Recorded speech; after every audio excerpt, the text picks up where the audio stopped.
Welcome to our program tonight, A Revolution in Public Education, Taking Back the Schools. I'm Doris Wise-Montrose, President of Children of Jewish Holocaust Survivors. We organized this event because we understand all too clearly that, to quote Thomas Jefferson, if a nation expects to be both ignorant and free, it expects what never was and never will be. We will all suffer the consequences of the declining quality of education. Every one of us has a stake in restoring that crumbling cornerstone. To keep our republic functioning and free, all of its citizens must at the very least be literate and have a civic conscience and an understanding of our system of government. If you can barely read, if you don't know how the government works or the limits of its powers, how can you grasp the complexities of the issues? How can you make an informed choice of candidates? Education is the cornerstone of a free society. Today, that cornerstone is crumbling. Anyone brave enough to look at the data regarding the performance of our public schools must admit that the system is in desperate need of reform. Barely half of the students who took the 2010 ACT test, for example, could read at college-ready levels. A society does not simply absorb a generation or two of uneducated children without impact. Those unenlightened youth become unenlightened adults who corrupt the future for us all. Can our system of self-government long stand if our failing public school system is producing only illiteracy and ignorance? The beating heart behind this event is my friend Larry Sand. Larry seems to breathe, eat, and sleep school reform, and if this revolution in our public schools succeeds, it will be in no small measure due to Larry's efforts.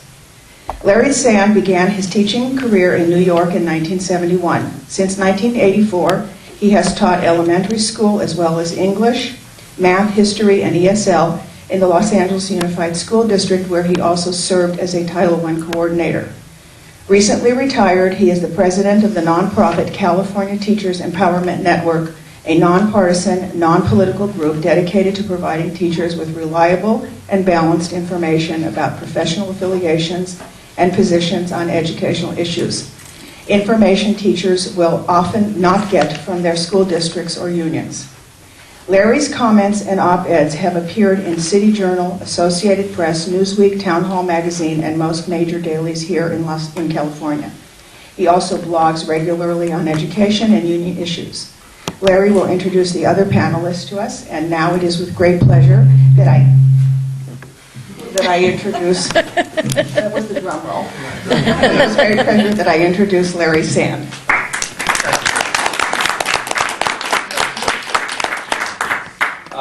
Thank you all for coming. The weather here has not been great. And as Ed Anderson said, it has been last night. What been a disaster. But anyway, this evening started very simply, and perhaps not coincidentally, with an email from Doris on November 13th. Before I checked my Wall Street Journal, I got an email. I checked my emails from Doris, and it said, "What is this?" And there was a link. And it was a link to a Wall Street Journal article called "The Radical School Reform You've Never Heard of." So the little light bulb went off in my head. I said, my God, we have to do something with this. Because especially then, and even now, but especially a few months ago, nobody knew about this. And when I thought about who would I like to have on a panel, the four people I thought of is sitting right here. And I was just amazed that everybody said yes. Because nobody, I don't think anybody knows more than these four people, in different directions too, about this subject. And I'm just very appreciative that you are all here. And I would also like to thank Doris, especially, because Doris does all the little things, and many of you know her, that pull this kind of event together. And I'm just very proud to say, to consider her my friend, and I'm very grateful that she works with me on these type of events. And all of the events that she has put on, which are many. Anyway, this past November, there was an election, which many of you know. And ed reform really started to happen at that point. A lot of people were elected as governor. Trying to keep it nonpartisan. See,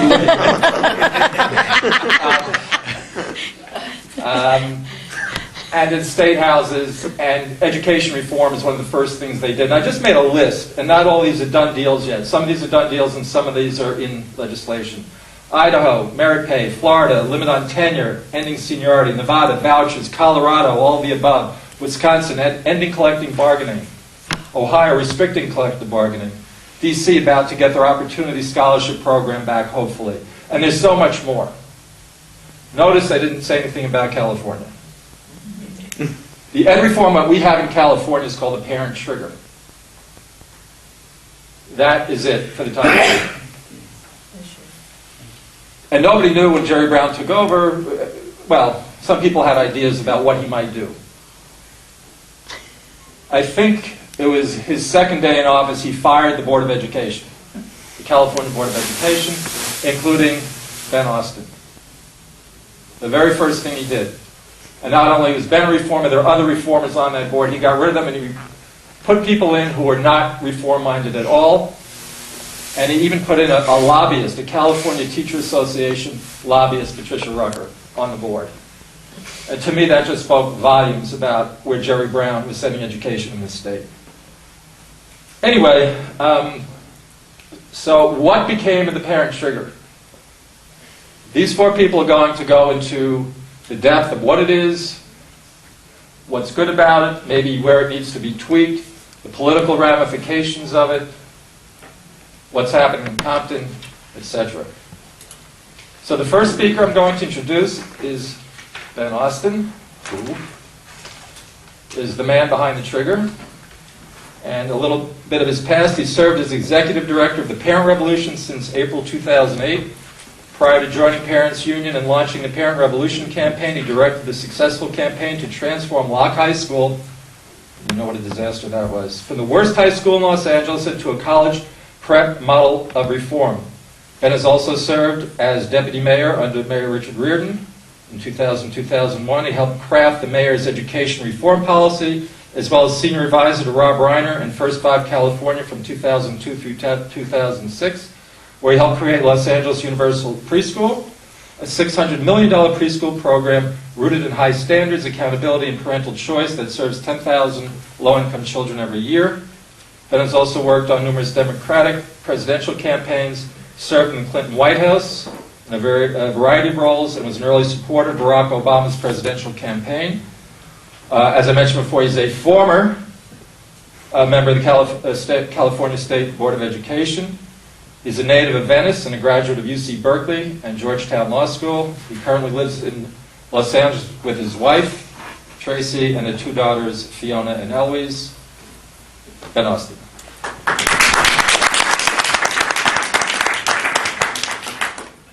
Well, thank you.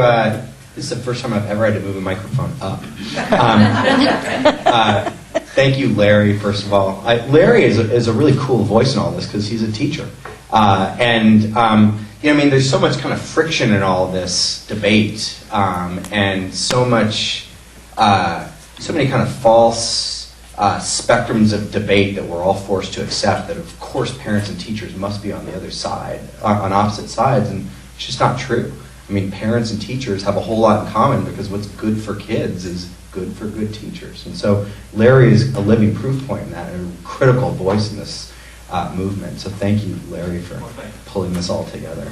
And then I also just want to, it's an honor to be on the panel with these three great individuals. And then it's also really cool to be here at Skirball Cultural Center because I take my daughters here to Noah's Ark every weekend, especially when it's raining. So it's all good. I'm very happy about this. So I'll be pretty brief because I think we should just actually have a conversation. It's a fairly small room, but it's also impressive that we got a nice crew of people out here willing to pay a little bit of money to have a geeky conversation about an education reform no one's ever heard of before. So yay to you guys. I want to give just a little bit of context about how Parent Trigger came to be, what it is now in Compton, and what we hopefully see it looking like going forward. Parent Trigger started as a grassroots movement of parents. Parents like Lydia Grant, like Michael Schlesinger, who's sitting in the audience here. Parents who are waking up to the fact that our schools are failing because they're not designed to succeed, that they don't actually serve kids because they're not designed to. They're designed to serve the interests of grown-ups. They're designed to serve special interests and bureaucrats at the expense of parents, kids, and the rest of us. As Larry said, I've worked in government and politics at relative positions of power. Been up until recently a member of the State Board of Education. I've worked in the White House. I've been a deputy mayor, and the reality is if the goal is making education about kids, not grown-ups, even if you're a little bit powerful, if you sit in a room and there's no reporters in the room, and you want to have a negotiation about ed reform, the subject of kids literally just does not come up. Not because there's any kind of conspiracy to screw over kids. I think the other side really likes to kind of use the politics of demonization. I think it's important for our side not to use this. The status quo is the way it is, not because there are evil people conspiring to make it that way. It's just kind of inertia. I think we got lazy as a public. And what Parent Trigger represents really is the people, the parents, taking back their schools for their kids, taking back their government. And like I said, having sat in positions of power, having been a member of the Board of Education, you can't change it from the inside. Doesn't mean it's not good to have people on the inside. It doesn't mean you can't pass good things, but you cannot change the fundamental incentive structures. So we mobilized to pass the Parent Trigger. Lydia literally drove up to Sacramento with her daughter, testified a whole bunch of times, and that's really what it was. We flooded Sacramento about a year and a half ago with parents. And I think the other side was flat-footed. I got a call in the middle of all that from a Democratic legislator in the leadership. And he said to me, in any normal universe, this crazy Parent Trigger idea, which nobody had ever heard of a few weeks ago, and I was like, it's because we made it up. He goes, in any normal universe, it would have been dead because the Capitol was swarming with lobbyists from the teachers union. And he said that the only reason it hasn't been killed is because the other side can't think of any kind of rational argument against it.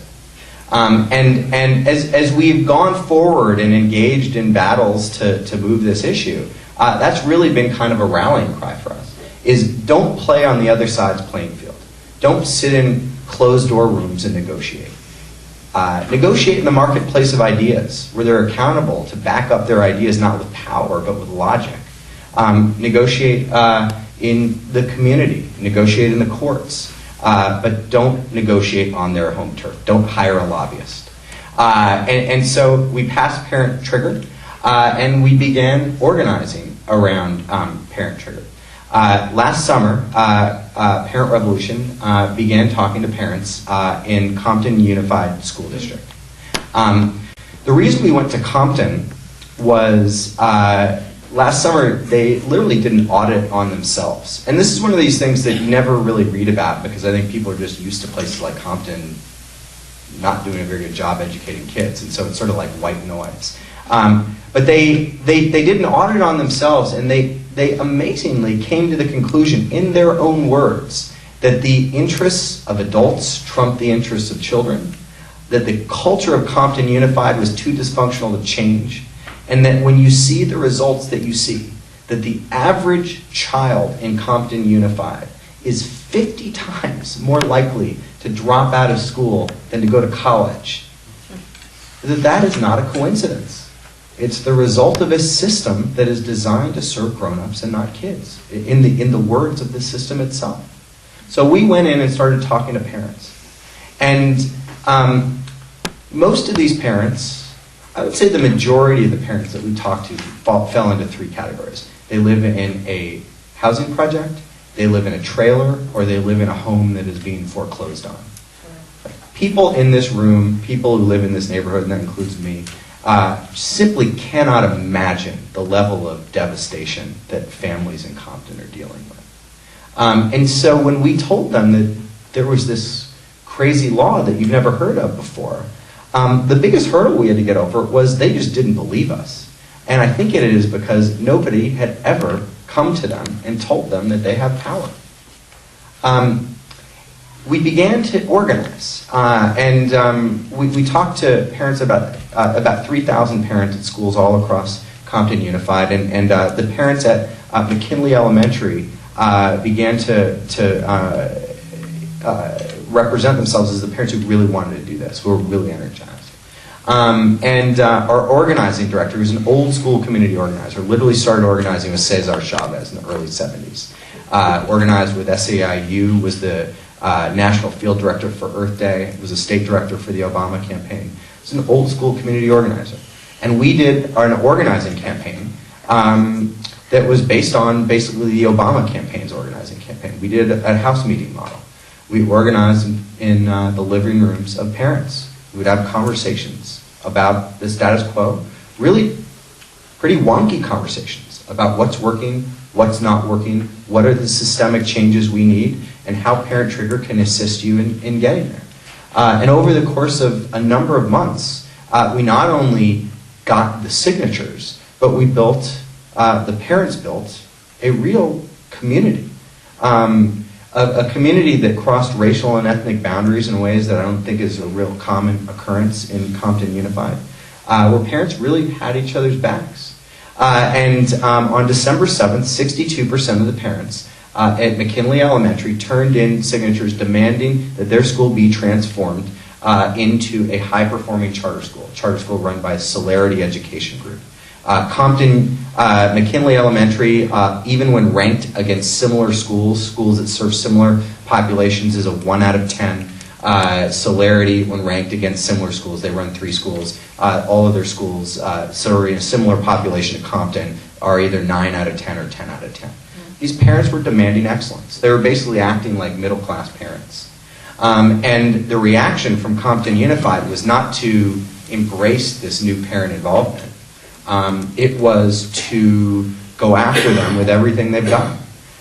The first thing they did was launch a brutal rescission campaign where they robocalled every parent.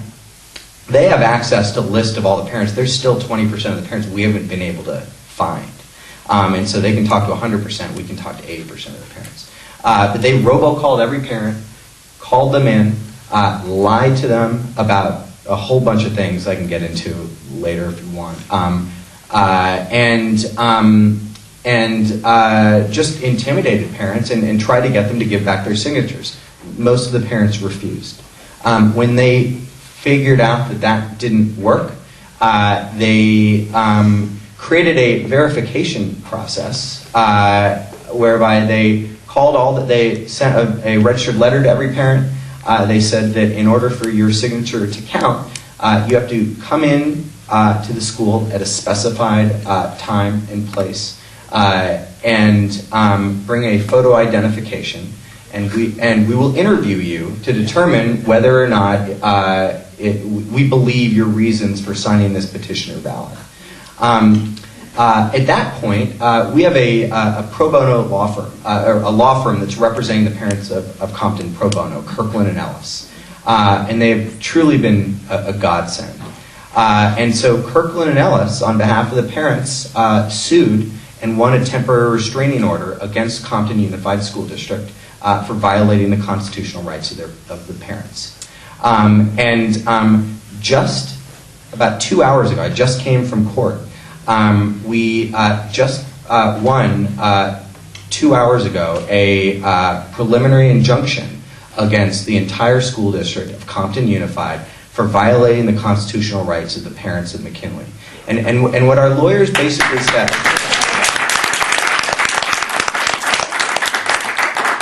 It's pretty exciting. It's pretty exciting. It was pretty exciting to sit with the parents in court today. But again, because these parents don't win. I mean, this is not the arc of their lives. And they now have power, and they're starting to understand that.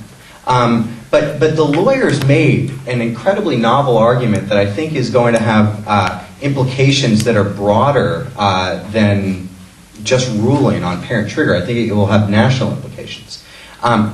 because I'd been kicked off the State Board of Education before the regulations were done, there are no regulations. There's no roadmap for how to implement this. And so what the judge basically said was, because there is no regulatory roadmap, the Constitution is going to have to be our roadmap. And there are two constitutional liberties at stake here, and the parent trigger is at the intersection of both of these constitutional liberties. One is the constitutional rights of the children. That wasn't really litigated today. That's going to be litigated a little farther down the road. But the constitutional rights of the children are in California, not in the federal Constitution, but in the California Constitution. Children have a constitutional right to a quality education. It's not been heavily litigated, but it is there. Our lawyers, again, all of whom are working entirely for free, have made the argument that if the kids at McKinley Elementary, who have a 46% chance of dropping out of school eventually, a 1.5% chance of going to college, and are 50 times more likely to drop out than to go to college, if these kids' constitutional rights to a quality education are not being violated, then that right is meaningless. The other right that is at stake is the parents have a separate constitutional right under the federal Constitution and the state Constitution, a First Amendment right, a right to petition their government. That is protected free speech. Now, Compton Unified argued that it's not protected free speech, but basically got body slammed in court today. And once you accept that petitioning your government is protected free speech, once you accept that the process of collecting parent trigger petitions is free speech and is protected by the First Amendment, and the process of verifying those petitions is protected by the First Amendment, then that triggers a strict scrutiny analysis. And we were talking before, I'm a lawyer, but a very untalented lawyer, so just good enough to be dangerous. But I do know what strict scrutiny means. And it means that a government agency has to use the least restrictive means possible to regulate that activity. And so when you have available to you the means to look at the signature you have on file, compare it to the signature on the parent trigger petition, but instead you create this Rube Goldberg verification process that, quite frankly, is specifically designed to disenfranchise undocumented parents. I mean, the Compton Unified knows that a large percentage of the parents who sign the parent trigger petition are undocumented. And they knew that by requiring a photo identification, they would scare off enough undocumented parents to get us below 51%. And undocumented parents still have a right under the federal Constitution to send their kids to school. And they also have a right under the federal Constitution to free speech. So one of the things that isn't really talked about very much is that for undocumented parents who can't vote for school board, can't vote for anybody, but they can sign a parent trigger petition, and this is as democratic a right as they have. So in any case, all the parents' constitutional rights are violated, I think especially undocumented parents. So the judge ruled that was an unconstitutional process. Will very likely outline tomorrow a process for Compton Unified that Compton Unified could follow that would be constitutional. We'll see. But right now we're in a pretty nice position. I think that there were some powerful defenders of the status quo that figured that when they wiped us all off the State Board of Education, it was game over. We're all having to kind of build this airplane while it's in the air. I'm pretty thankful for the Constitution today. I think the parents of McKinley are as well. Now, going forward, regardless of what happens at McKinley, regardless of what happens in Compton, I think going forward, we're going to look at parent trigger in a very different way. While it's great that we have a great charter school to take over and transform McKinley Elementary, that's not going to be the case everywhere. Good charter schools are good, but there's nothing inherently good about charter schools. Like Green Dot Public Schools is represented here. Green Dot's a great school. I would send my own daughters to Green Dot. I would send my own daughters to Celerity. But when I was on the State Board of Education, I wrote the first regulations ever that empower the state to shut down the lowest performing charter schools, because bad charter schools are just as bad for kids as bad district schools. I tried to cast every vote on that board as if it would affect my own daughters. So I voted against a lot of charter schools I just wouldn't send my own daughters to. And my getting yanked from the board is a pretty good proof point about how radical a kid's first agenda is. It sounds like motherhood and apple pie. It's a soundbite that comes out of every politician's mouth. But when you operationalize it, you lose your job. And I'm not, of course, the only one, or by far I'm not the most famous one.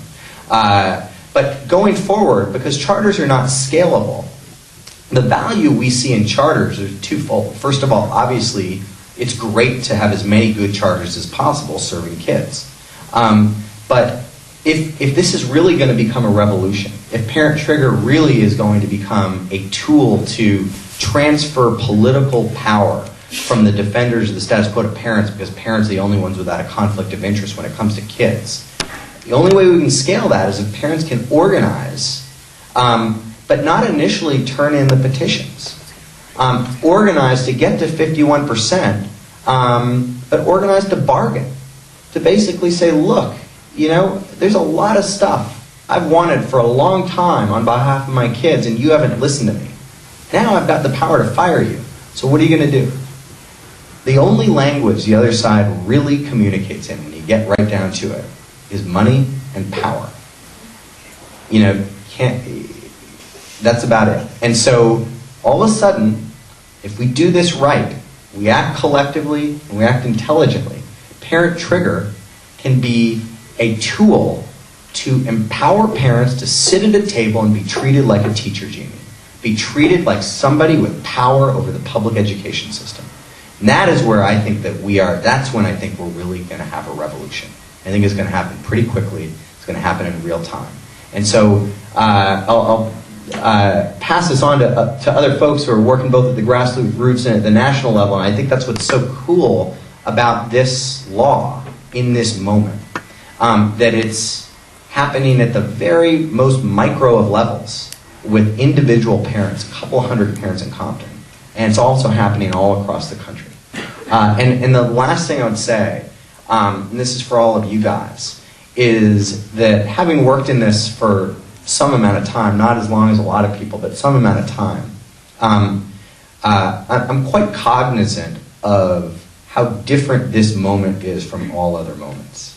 And I think all of us need to kind of take a collective breath and recognize that.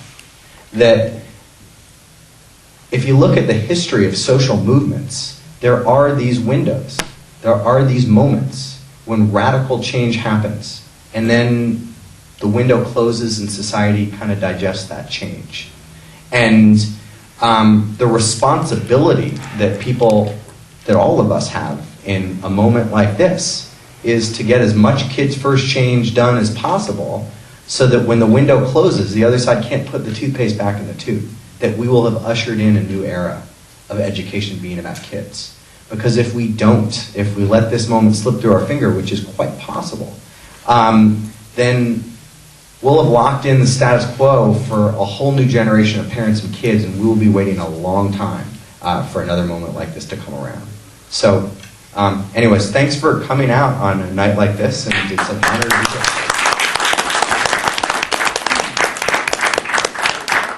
Thank you, Ben. He's certainly right. The time is now. There is so much happening. It's really a carpe diem kind of moment. Now's the time it needs to be done. Now's the time that it can be done. Anyway, next speaker is Ben Boychuk, yet another Ben, who is managing editor of Heartland Institute's School Reform News, where he's covered the Parent Trigger at length, as well as a weekly columnist for Scripps Howard News Service and the Sacramento Bee. His articles on the Parent Trigger have appeared in the Bee, Los Angeles Times, Investors Business Daily, and City Journal.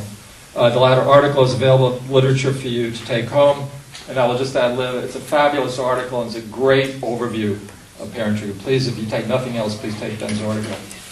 Ben is a native of Southern California, a former editorial writer for IBD and the Press Enterprise in Riverside, and former managing editor of the Claremont Review of Books. Mr. Ben Boychuk.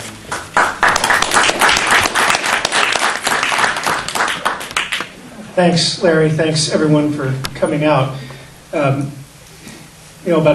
about a year ago now, my boss, Joe Bast, who's sitting in the audience at the Heartland Institute, sent out an email saying, you guys heard about this parent trigger?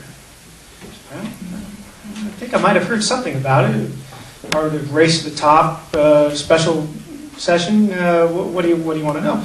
Well, this is kind of interesting. We need to look into this. And so for about a year, the Heartland Institute has sort of been immersing itself in the prospects and possibilities of what the parent trigger can do, not just in California, but around the country.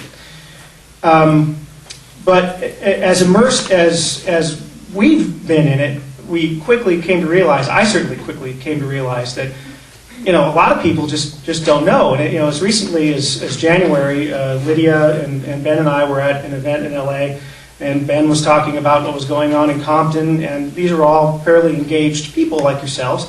And I think the second question from the audience was, has this been covered in the media?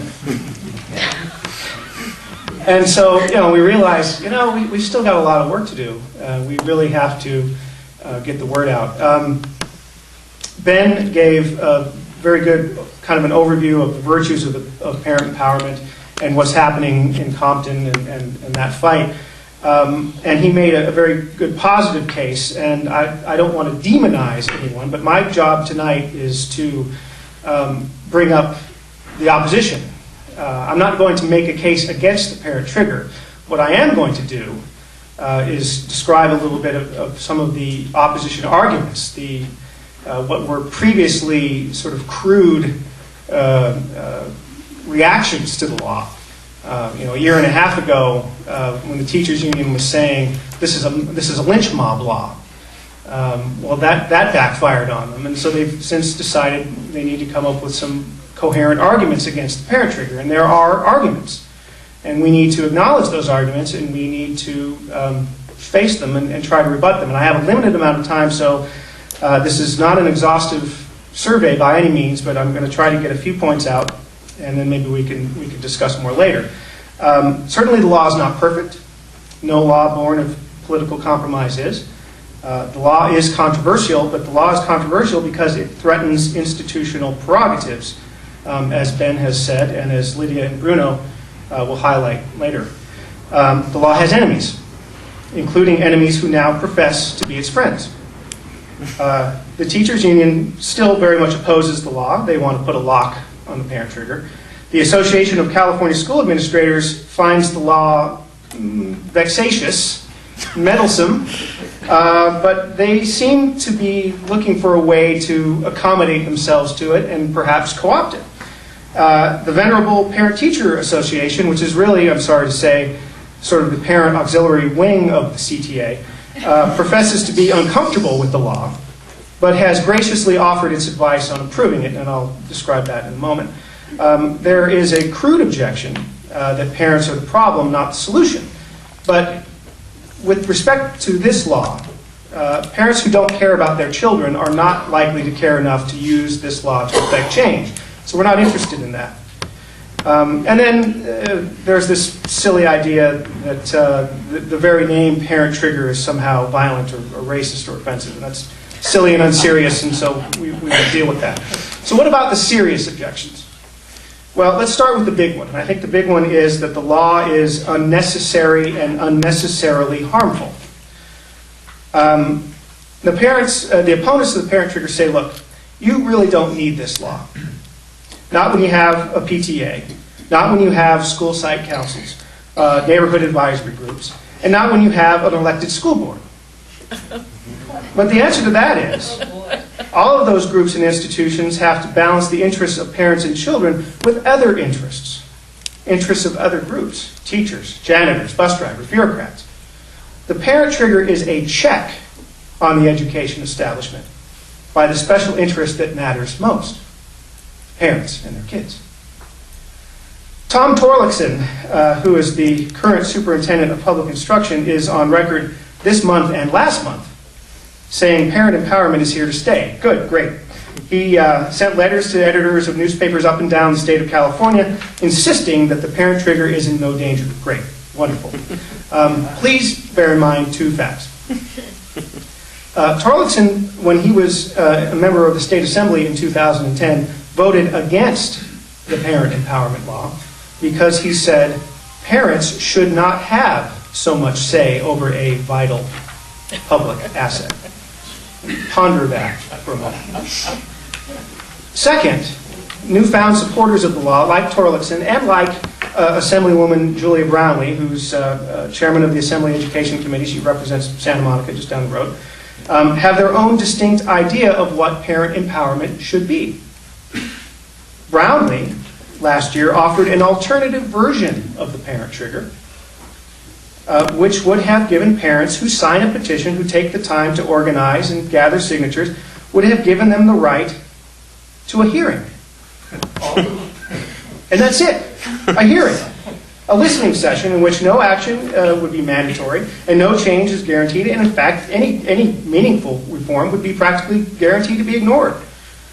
That, in their view, is parent empowerment. And I think it is important to bear that in mind as you hear talk coming from Sacramento about cleaning up the parent trigger law. There's still a bill to clean up the law, even though the State Board of Education is proceeding with final permanent regulations.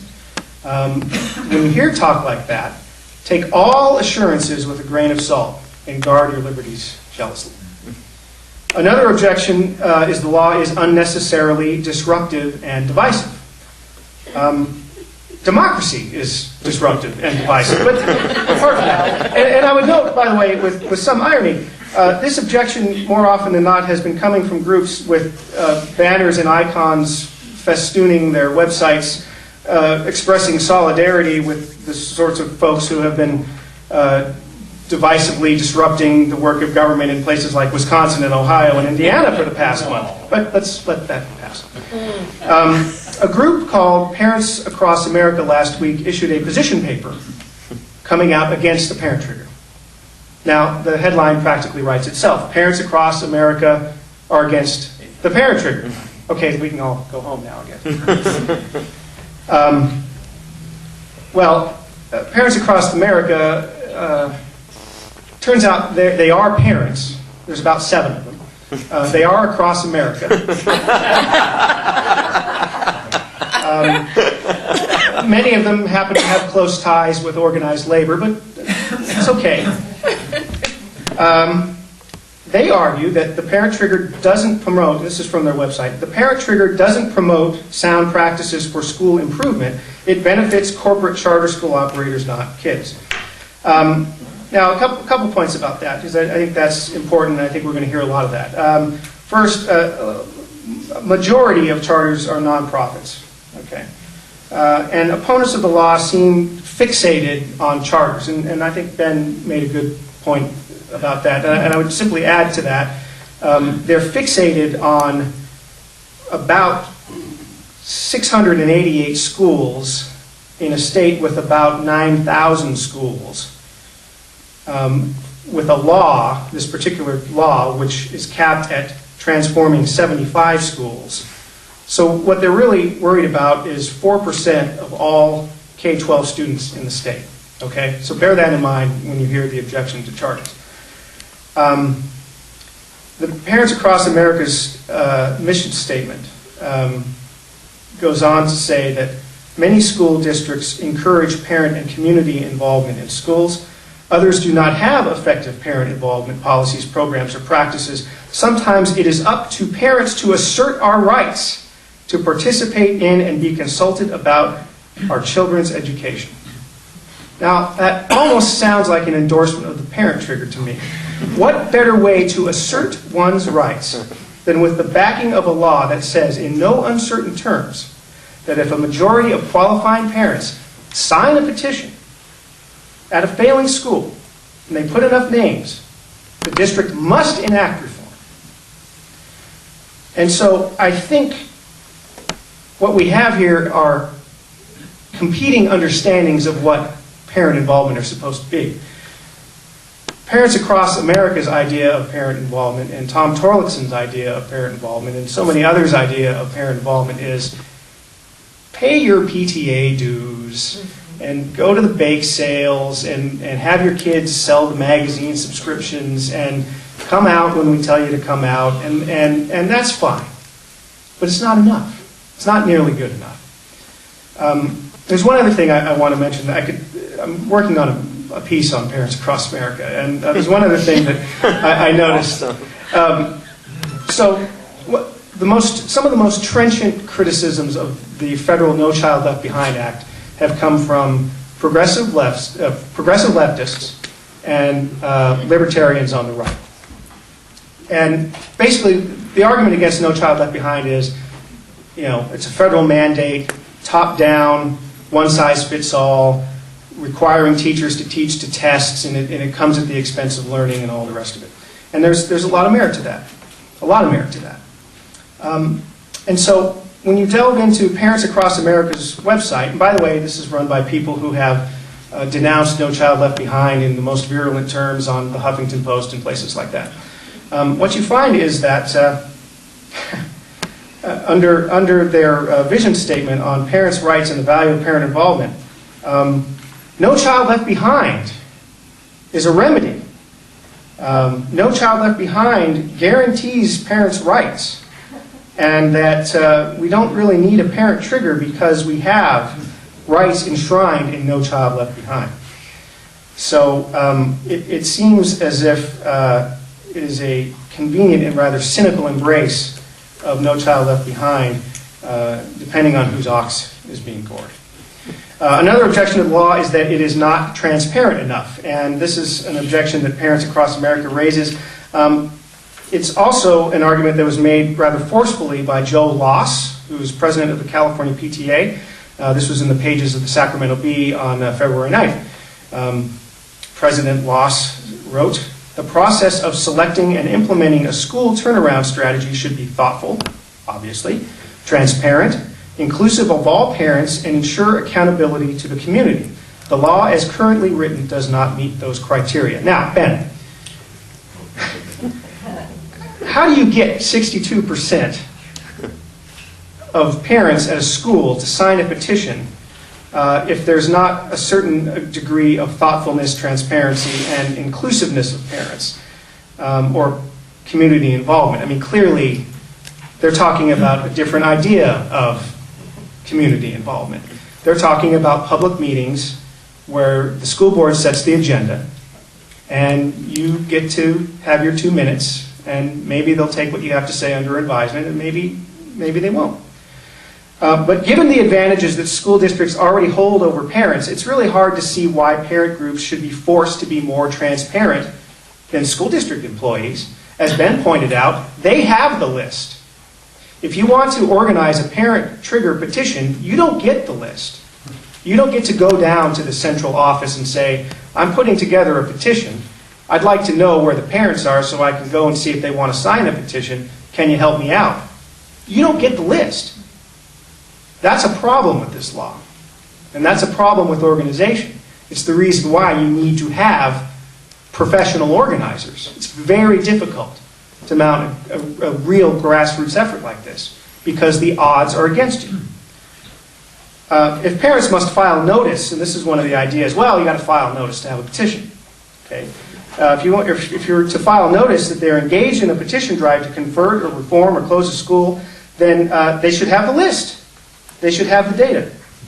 And this doesn't have to damage parental privacy because that's the main concern, right? It would just, all you would really have to do is have some sort of a mandate where if the district is going to communicate, if they're going to do the robocalls, or if they're going to do a mass mailing, then you need to perhaps put it in the law or put it in regulations requiring the district to give equal time to the parents, give them the space. Finally, the objection, and this is one of my favorites, the law is too democratic. I love this, and this was basically the line that the Los Angeles Times took in its editorial a couple of months ago.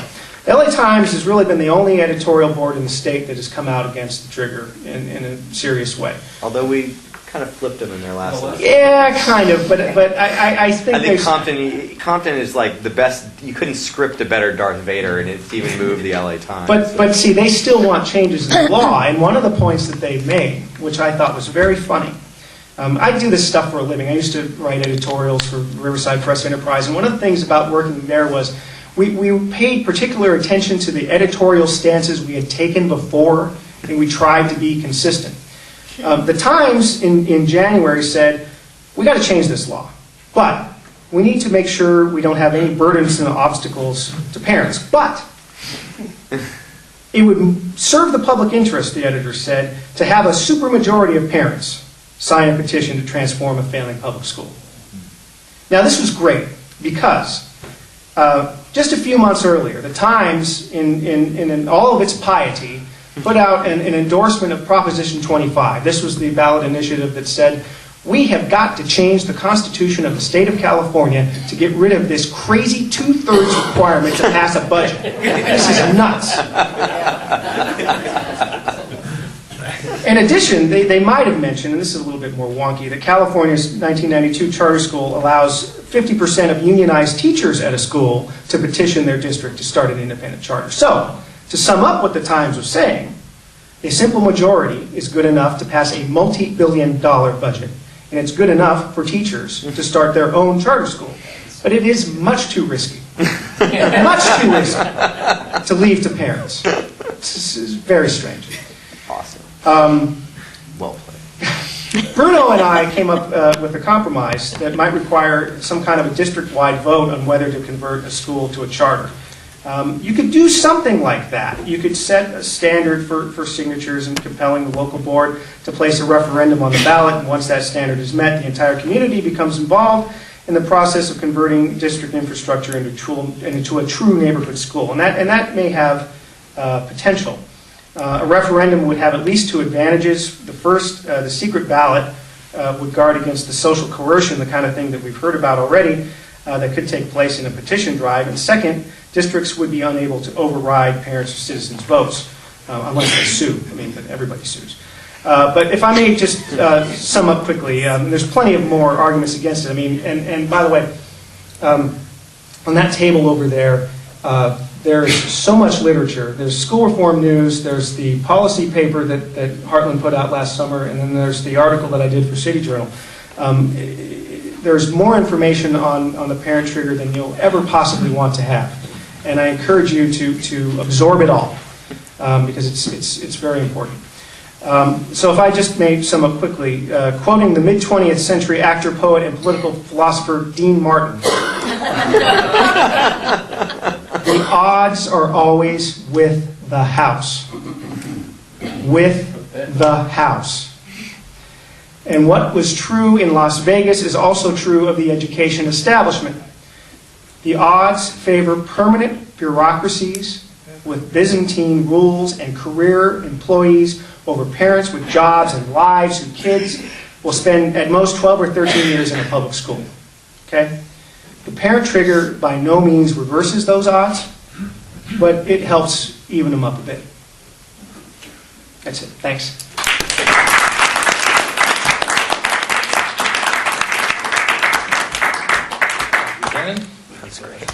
Enlightenment to say the least. Okay, next up, a parent, an actual parent. Lydia Grant is a parent of 3 and a long-time community activist from Sunland, Tahunga. She's been fighting for over 10 years to improve her local schools and has volunteered full-time at her children's middle school for 5 years. She has been recognized by the National President's Volunteer Gold Level Service Award given by LAUSD's Beyond the Bell. Additionally, she is currently at the parent representative for the Sunland Tahunga Neighborhood Council, as well as the education chair for the Saving Los Angeles project. Lydia is on the board of the Parent Revolution and the board of Clean Sweep Los Angeles. She is currently in the process of pulling the trigger at a school that has been program improvement, that means failing school, that has been program improvement since 1998. Wow. Lydia Grant.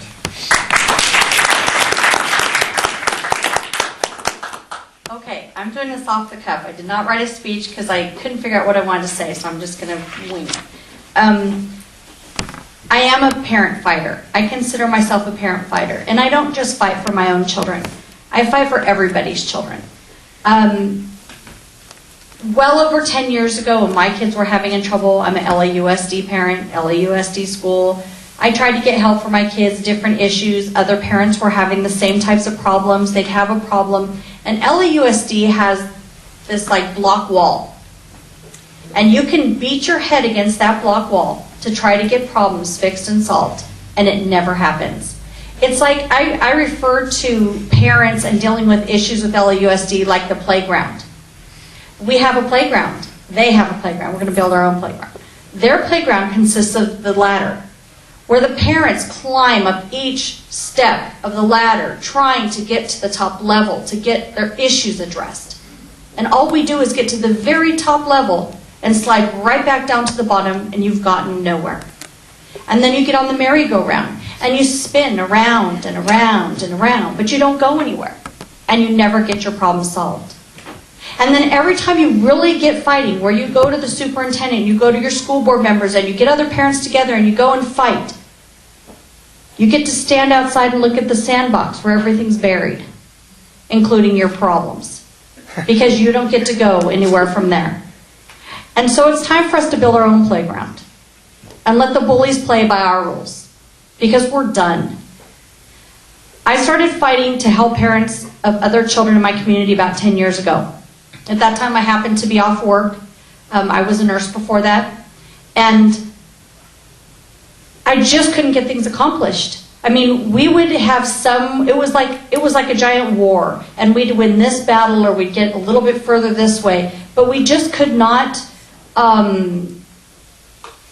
beat them at their own game. I mean, it took us years. We built an army. When the schools started backlashing against the parents who were trying to stand up, we decided to take action. One of the things that happened at that point is I joined our neighborhood council, thinking, well, if I became the education rep for the community, that would give me a little bit different level of standing, and I could pull in parents from across the city to help. And we could all build an army, because all of us were having the same problems. And we did that. And we fought together. We've helped deal with each other's problems. We've grown this army, and it grows and it grows. But in the end of 10 years, we still have a failing school. We still have a failing school district, and it's our kids who are suffering. And we can't do this anymore. And I can tell you, because one time I was reading an article and I saw something about the parent revolution. Now remember, I've already gone all the way up. I meet with the superintendent. I meet with our school board members. I have all these parents behind me, and we're getting nowhere. Our school's been failing since 1997, 1998. A school where over half of our children cannot read or write or do math at grade level.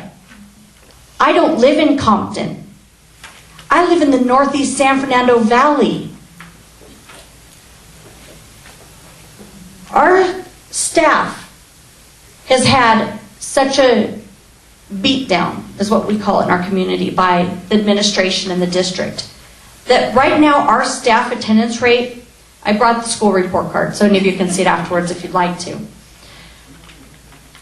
54% of our staff have an attendance rate of 96% or higher. The children have a higher attendance rate, with 63% of them having an attendance rate of 96 or higher. But more than half of our kids are failing math and English. So what our community and the district decided, well, what the district decided to do, because now they heard about the parent revolution, because I heard about the parent revolution, I thought, oh my gosh, this is great. Now we have something we can do to fix this. And I called Ben and I said, you are our only hope. How can we do this? And Ben said, well, at the time, because it was before the legislation, that we have this option that we don't know how we're going to do it, but if you could get 51% of your parents to sign a petition, then we can offer to open up a charter school. The teachers have a right to do it, parents should have a right to do it too. And I thought, okay, that's whatever works, we'll try it, because we have to do something. So we got the petitions, and I took them back to my community, and at a public fair, and all these things, I had these petitions, and I asked parents, is a charter school what you'd like? And our parents said, no. And we didn't have any other options. So I was determined that there was hope out there, we were going to find it. And so I went back to Ben, and Ben knows, because him and I butt heads on this many times, because we didn't know what the other options could be, because at that time there wasn't any. So we had to make them. And one of the things that happened was, when the legislation was written, and we went to Sacramento and fought for it, that there are 4 options for the parent trigger, and that was something that didn't get touched on, so I'm going to go into that. And that is, there's 4 options. If your school is failing, and it has to be failing, it has to be at a certain level of failure for so many years, okay? I can use the technical terms, and you can all roll your eyes because you don't know what it means, but basically if your school's program improvement, and they're program improvement 3 or higher, which means they've been failing for 5 years or more, then, and if your school's scores are less than 800, you have a right to pull the trigger now. And what those 4 options are, even though the negative people would like to say it's all about charters, and I hear this, it's privatization of schools. That's not the case in my community. We are doing what's called the transformation model. And I'll list that as number 4 so I can go into it a little deeper. So first of all, the options are this. When the parents sign the petitions, they can close the school. The school can be shut down. This is a failing school. There's no hope for it. There's better schools around us, so we're going to go put our kids somewhere else. That's our first option. Option number 2 is the restart or turnaround model. And what that means is half of the staff is let go, and the school is restructured using the basics of what exists that works, and then it's turned around. Correct me if I'm wrong, because I just jotted this down while you guys were talking, so I could really mess this up. The third option is a charter school. And that means that the school basically is restructured with a charter school. So basically the school shuts down. Most of the teachers have to reapply for their jobs. And if they're good teachers, they'll get rehired. And who best knows who the great teachers are? It's the parents and the kids, because we're the ones who actually care who's standing at the front of the classroom. It's not a paycheck. It's not a number. It's not just a body. Because to us, we care who's standing there. So the charter school is the third option. The fourth option is transformation. And that's the transformation model that we are using to transform our middle school in the Sunland-Tujunga community. And what I did was I actually brought a copy for everybody of what the transformation model means. It's on the end of the table over here, so you're welcome to take one before you go. And basically, the gist of the transformation model is that the principal's removed. We could fight to keep her if she or that person if they were really good, of course, but that's not the case here. The principal's removed. The teachers stay. We love our teachers. We don't want our teachers to go. We have great teachers. But our teachers have had the power taken away from them to educate our kids properly, at least in my community. So we didn't want to do anything like the charter. And that was why the parents in the community had decided they didn't want it. Was because they didn't want to lose our teachers, and they didn't want them to lose seniority or any of their benefits or any of those things, because we have good ones. So what we did was we decided the transformation model was the best way to go. The principal goes, and one of our main reasons for needing a turnaround at our school is safety issues. We have a lot of safety issues. We have a lot of problems with the discipline policy that the district has set, the no discipline policy, has perpetuated a situation where a lot of the campuses are unsafe. Because now if a kid brings a weapon to school, there's no zero tolerance anymore. We just kind of push it under the rug. We cover these things up. So what's happening is we have a school where I, as the community representative, get all the complaints from our parents saying, a knife was pulled on my kid today. Or today when I was in class, a little girl was held at knife point. Or. I could go on forever. I've dealt with the police. I've dealt with the LA school police. I've dealt with everybody trying to get attention to these problems, including the superintendent. And it's gone nowhere because I'm batting my head up against the wall. So we have a power. We have power now. We can make a difference. We're doing the transformation model. And we want a new safety and discipline policy. That's what we are asking for. We are not asking for the sun, the moon, and the stars. Our children have a right, according to federal law, to have a safe school environment that is conducive to learning, as does every child in the city of Los Angeles and the surrounding cities and the surrounding states in this country. So if LAUSD wants to fight us because we would like a safe school, bring it on. Because we will not sit back.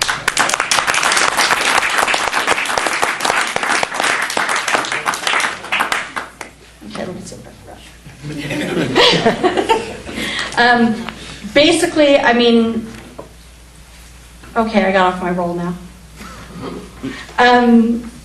Anything you can think You're on a high note, right? No, I'll go ahead and leave it at that. So I'm happy to answer questions. Any questions you have, I'll be happy to answer. Thank you.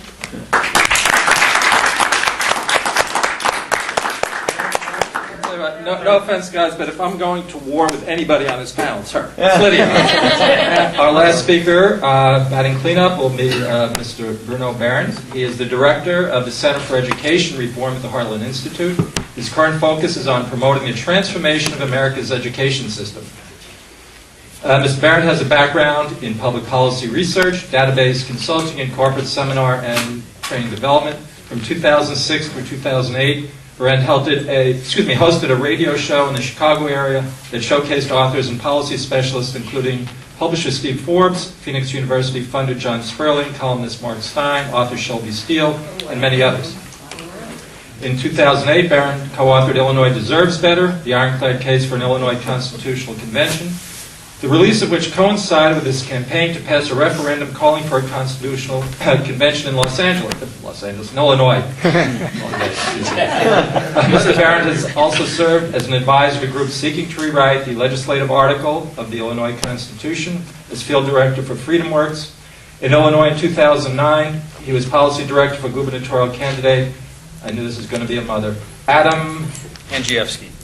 Thank you. In the Illinois primary election, Mr. Behrens is a graduate of University of Illinois, 1983, with a degree in finance, and a graduate of IIT Kent College of Law in 1990, and is licensed to practice law in the state of Illinois. Mr. Behrens currently resides in River Forest, Illinois, with his wife. His son, Cameron, is a U.S. Marine. Mr. Bruno Behrens.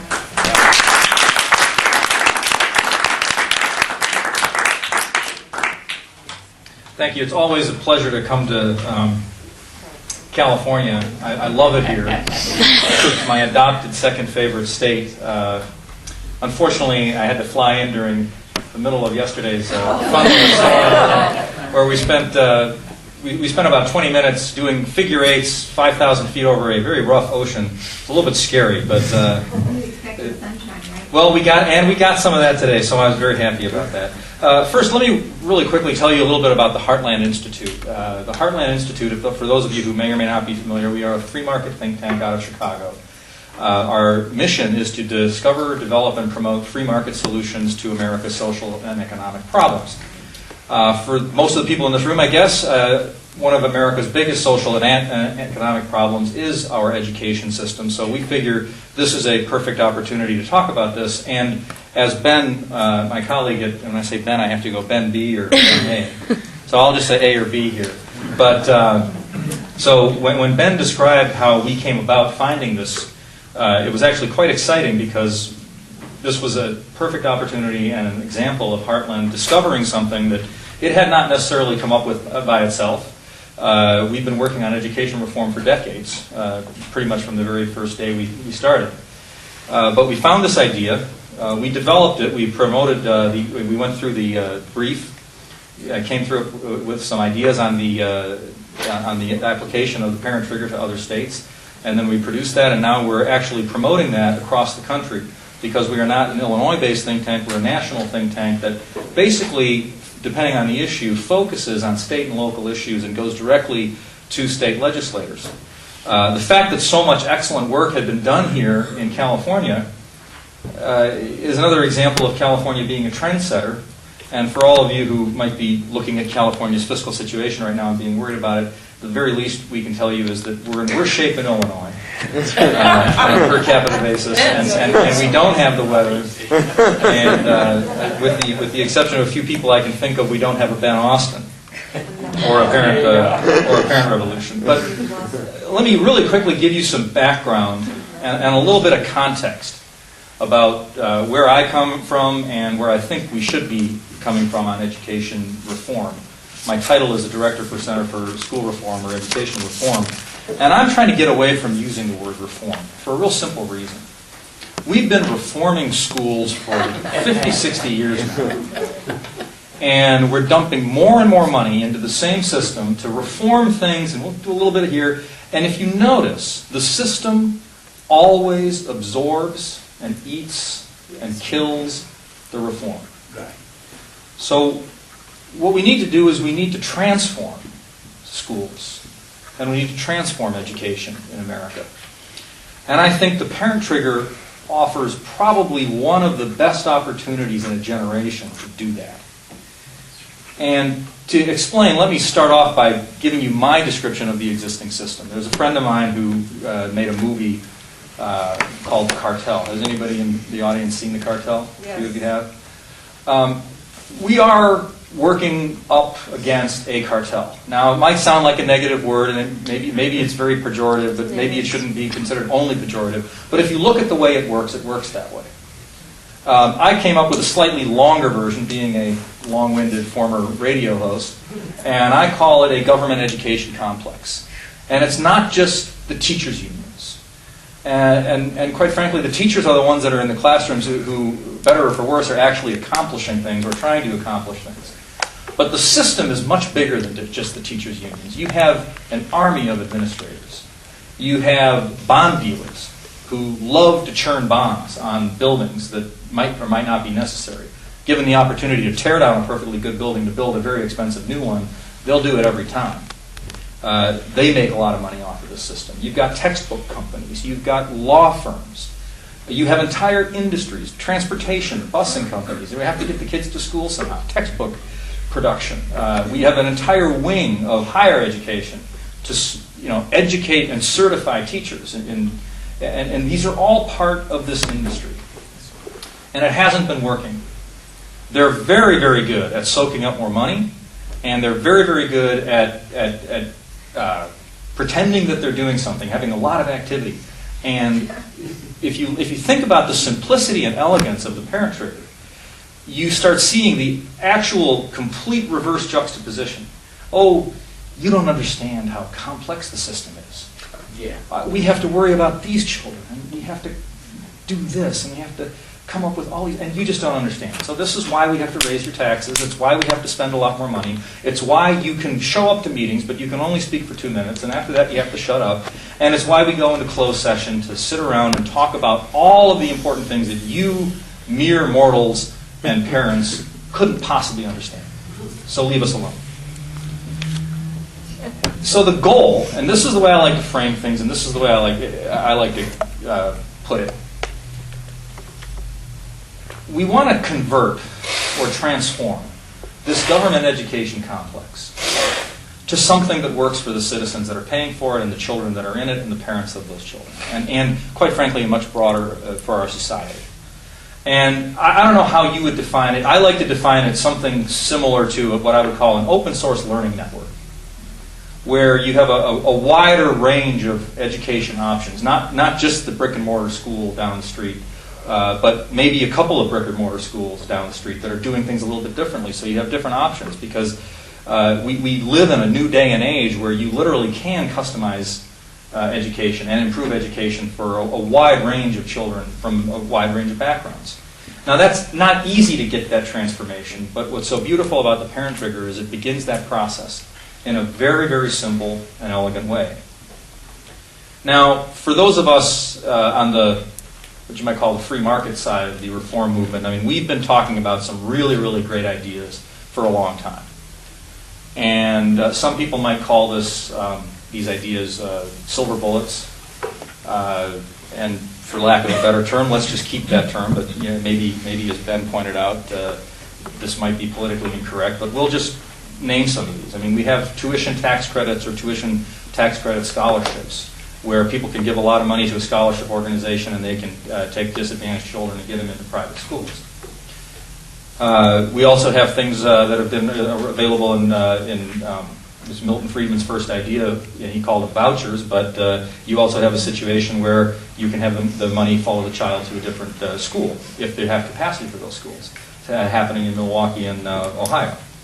Then you have charter schools, which are independent or more independent public schools, and they have a little bit of relaxed constraints, but they're under a charter with either the district or the state or a charter authorizer to produce education under a contract of sorts, and if they do well, they continue to get their charter. If they don't do well, they can be shut down, and I think all of us are in favor of shutting down bad charters faster. It's called accountability. Then there's a new silver bullet on the horizon, and it's called distance learning or virtual learning. And there's some great charter schools here in California, Rocket Ship, that have a blended product where they have education in the classroom, but they also use online sources. How many people in this room have seen something, khanacademy.org? Few people. 10-minute bites of information that'll take you from every level of algebra, molecular biology, and so on and so forth. And it's all done for free. I had somebody talk to me about scalability once, and they were saying, well, they were talking about consolidating or cutting up districts, and they said, no, if you get a lot of school districts and figure out a way to consolidate them and get some administration, and the more administration you have, the better you have, what was the word they used from MBA school? And I didn't get an MBA, probably because of words like this, but economies of scale. Right. If we increase the size of bureaucracy, we're going to get economies of scale. For who? The bureaucrats. But I don't know if you saw the Bill Gates YouTube that talks about Khan Academy, but it's a very, very interesting little YouTube. It goes on for about 3 minutes, and it says, one teacher, 1,800 videos, is it 24 million or 2 points? I think it's 18 million students. Or however number, and they counted the number of students who downloaded each video, or the number of videos. Now that's scalability. And when you think about it, you have your iPads and you have your smartphones, and the fact is that we can find, I can from this phone pretty much have the sum of human knowledge delivered to my fingertips in a few minutes for about a few hundred dollars worth of phones and a few $100s a month of excessive data fees. But and yet for $10,000 a year, we can't teach fourth graders to read in this country. So it's the system. And the parent trigger changes the system. And it does it in such a fantastic way that we think it should be promoted everywhere. And hopefully this event and more events like it will trigger more and more parents and more people to get involved to get more schools in California triggered, particularly with this news of the lawsuit today that we had. Because what that'll do is it will actually go about changing the dynamic and allow us to transform this system one school at a time. And as those schools become transformed, more and more options will come online, more and more people will look for more and more options. And that's where we had such a unique confluence of great events. From somebody generally coming from the right side of the aisle on this, it's no surprise to me that this specific game-changing piece of public policy came from our friends on the left, or on the Democratic side, or the center-right, or left, whatever you want to call them. They're better at organizing, and they understand how politics works. So now, instead of walking into a legislator's office, and I really enjoyed this, you go into the office with a white paper. You can't lobby, and you can't say vote for a bill. You can go in with a white paper and say, here's a white paper, and this is a really good idea. And the legislator goes, that sounds like a good idea. And our opponents from the other side, whether it's one of the administration lobbies or one of the administration organizations or a union, they come into the other side and they say, that's really a bad idea, and here's a bunch of campaign checks.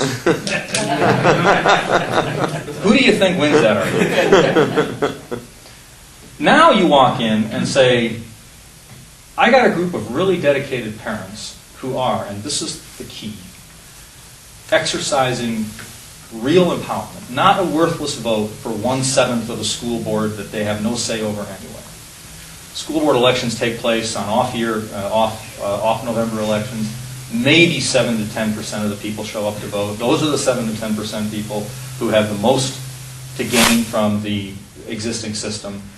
The rest of us are far too busy working in our workaday lives to pay attention to all of these elections.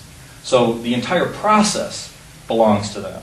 And the idea that you can go and say, well, I don't need a parent trigger because I have accountability, I can vote for my school board member. We now know that that's pretty much a joke. And so instead you have real empowerment. And I have my preferences. The Heartland bill makes some comments on the existing parent trigger law in California and says here are some options for other states to improve it. Here's some options that California could do to improve it from Heartland's perspective, and you can agree or disagree on that, and then you can see whether that works with the legislators and it gets passed or doesn't get passed. That's the honest side of political debate and policymaking.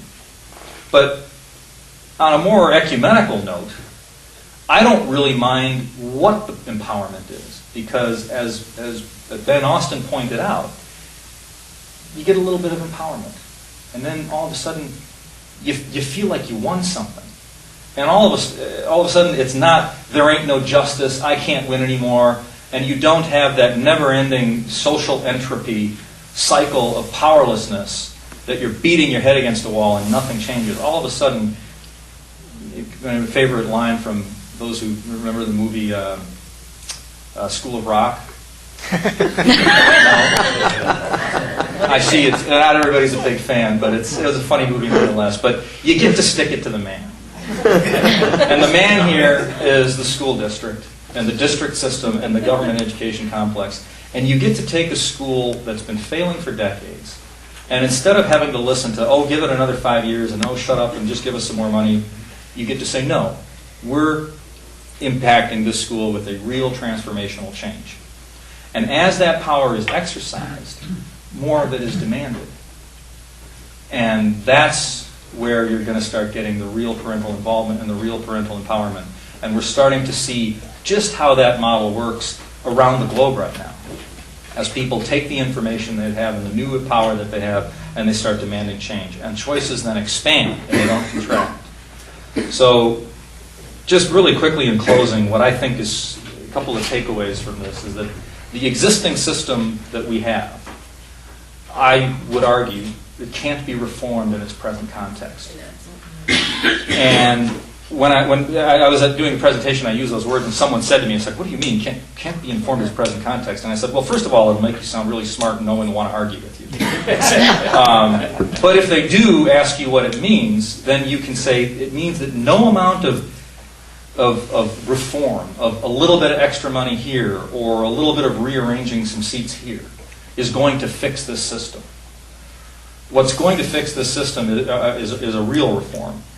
And then she proceeded to ask me an example of some situation that happened in her district. And I said, well, the specific promotion of this policy or this policy or this policy can't fix this bad parenting situation that you're talking about. And she used an example of a parent that just, they basically put their kid in the car while they went to a bar. It's like, what do you do about parents like that? Well, I said, great illustration. No, the parent trigger doesn't fix that one specific problem. But guess what? What you just described proved my point that this system is unreformable in the present context. Because no amount of money, laws, regulation, reforms, additions, layer of bureaucracy is going to fix that problem either. What has a better chance of fixing that problem but to have parents start becoming empowered, and as the least interested parents start seeing the more interested parents start exercising responsibility and control and power over their child's education, they're going to say, hey, I want some of what they're having. And that's what's going to change this system. So again, ending it, let's just look at it this way and put it in this context. We want to convert the government education complex to an open source learning network, and the parent trigger is probably the most important reform to come down the pike to execute that for us in a way that works in concert with American society. Thank you.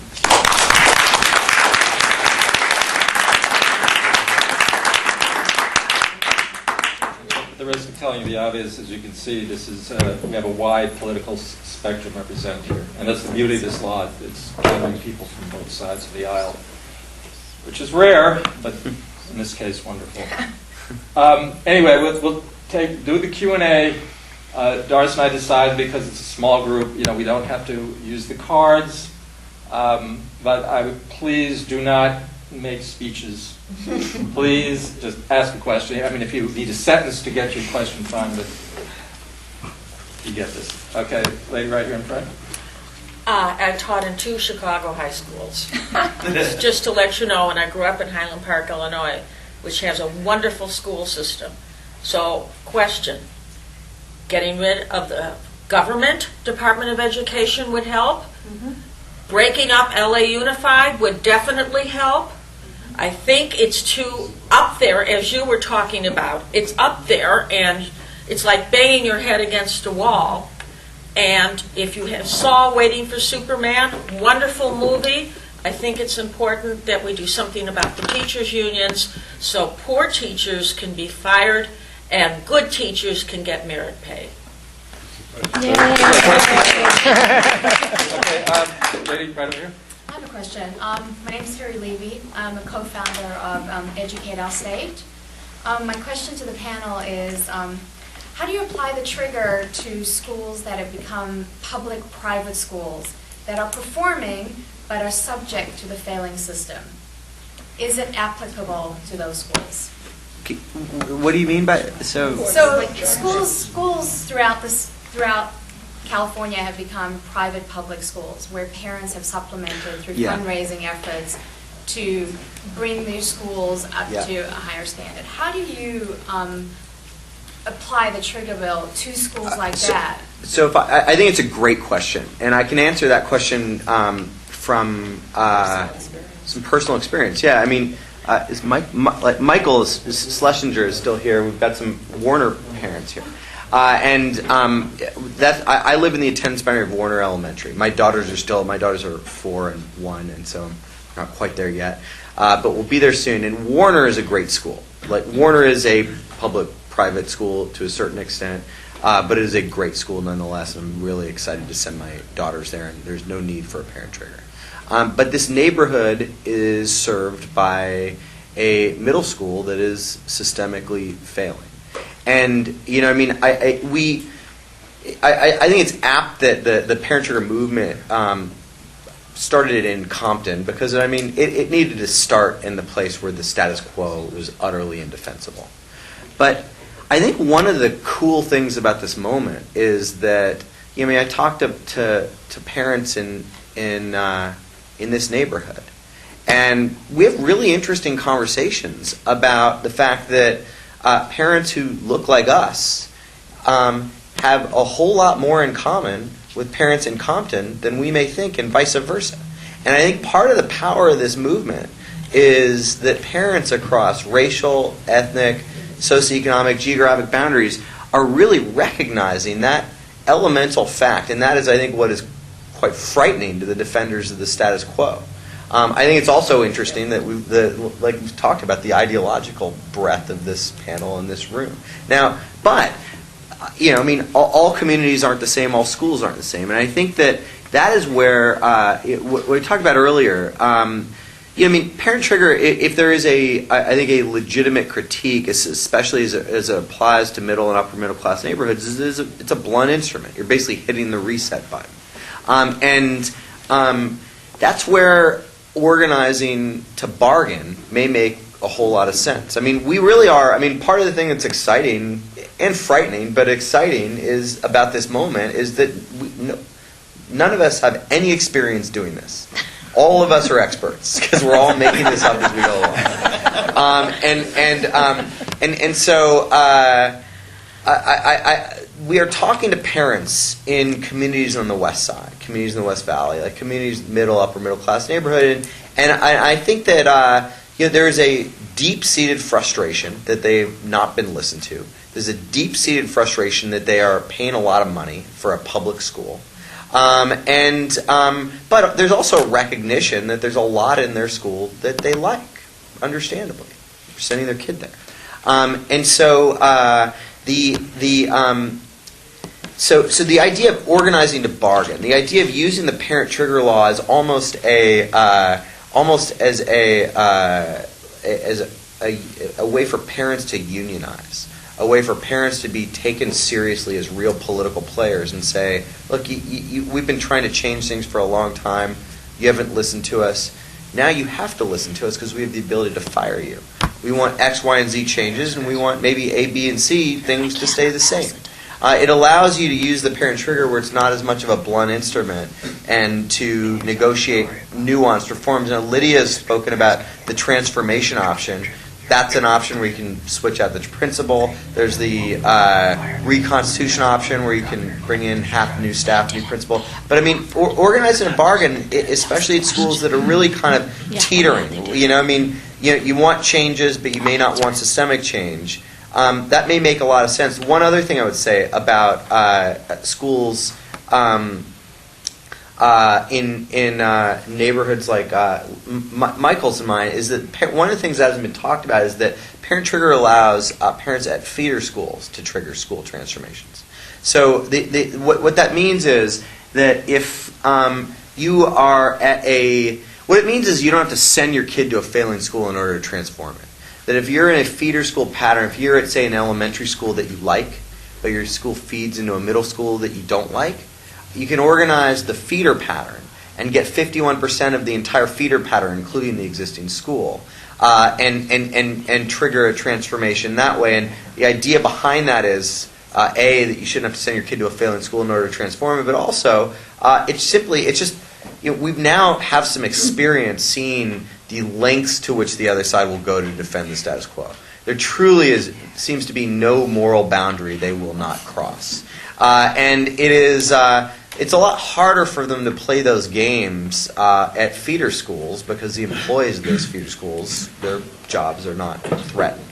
And so I think that parent trigger is especially powerful just through a pure social justice lens in places like Compton. But it may be that I need to do that for my daughter, and I live not far from where we are right now.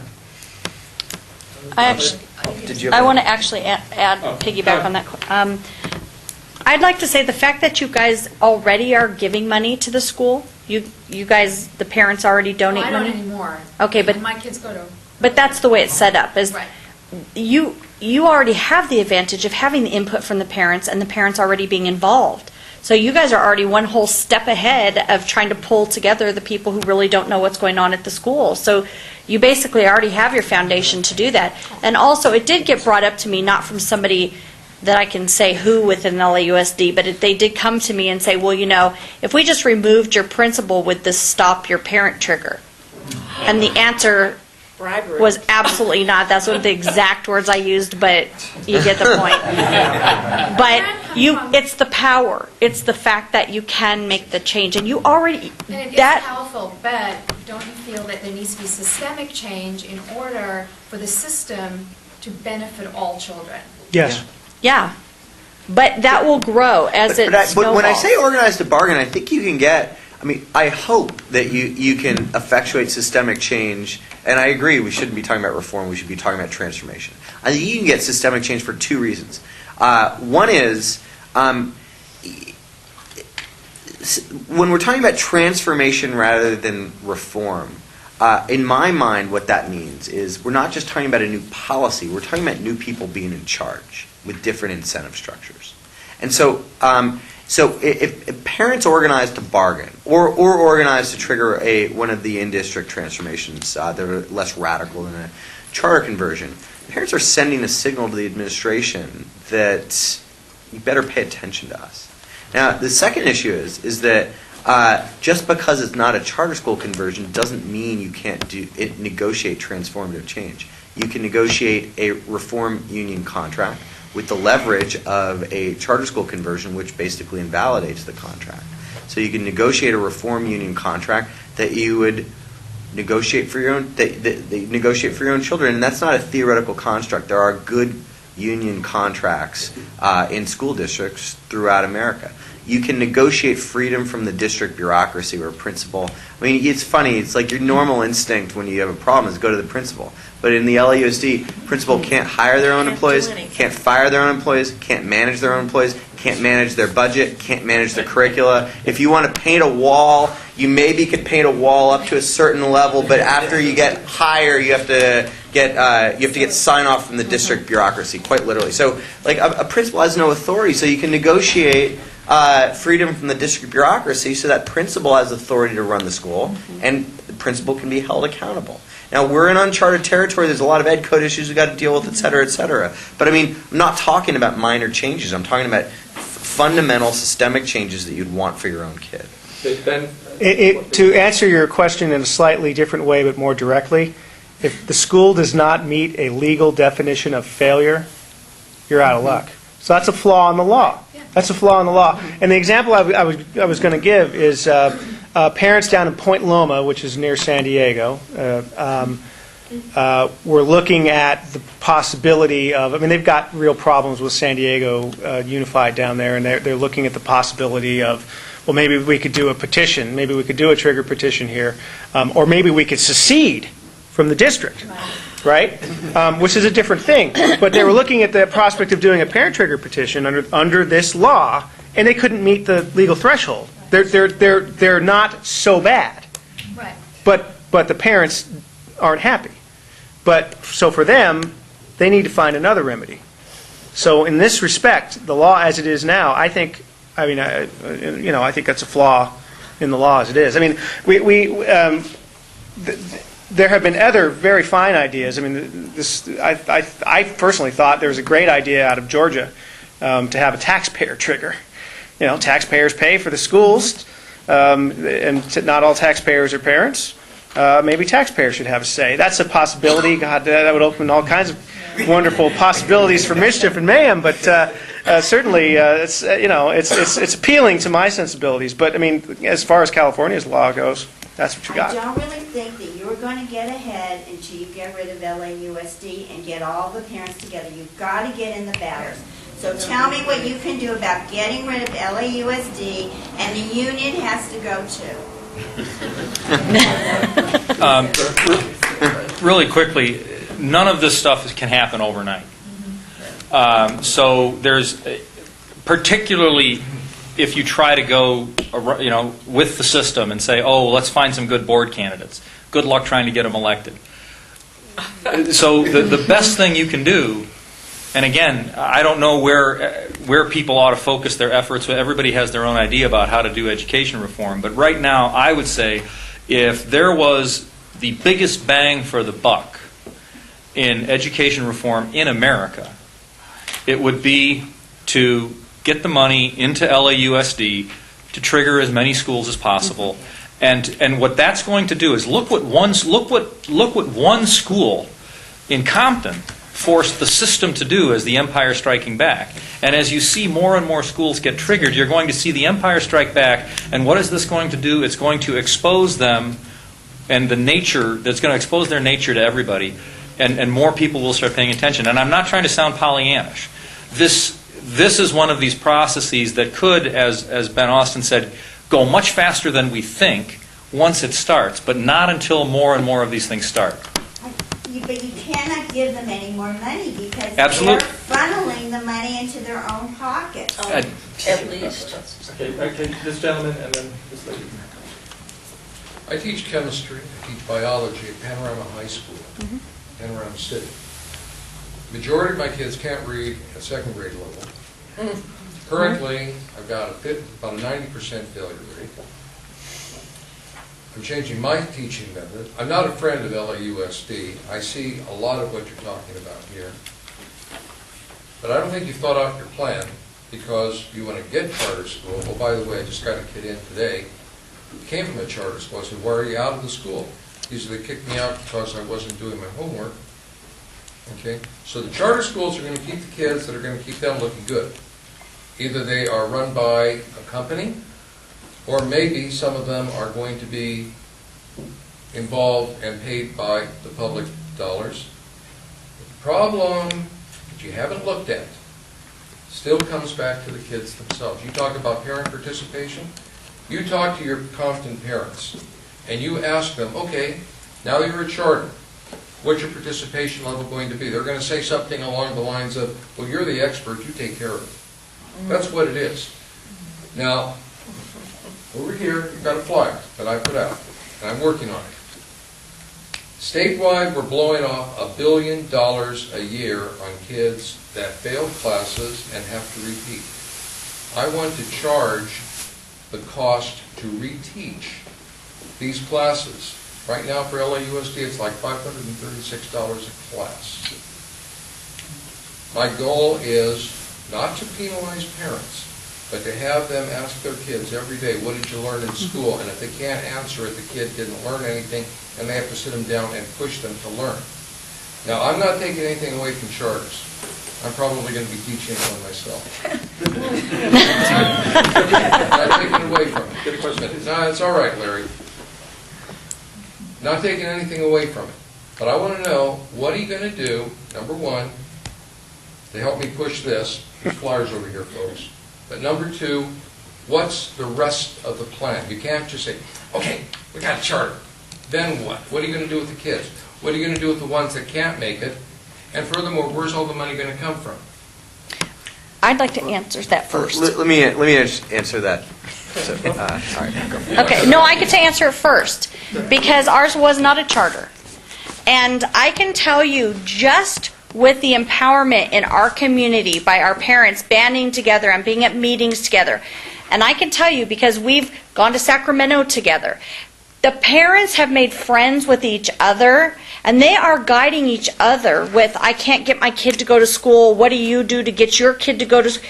It has been amazing how parents have been taking other parents under their wings. Parents have fought the fight so long that many of them have given up. The kid has to be dropped off at the gate at school, and then they don't want to deal with the education anymore. I know, because I could have been there too.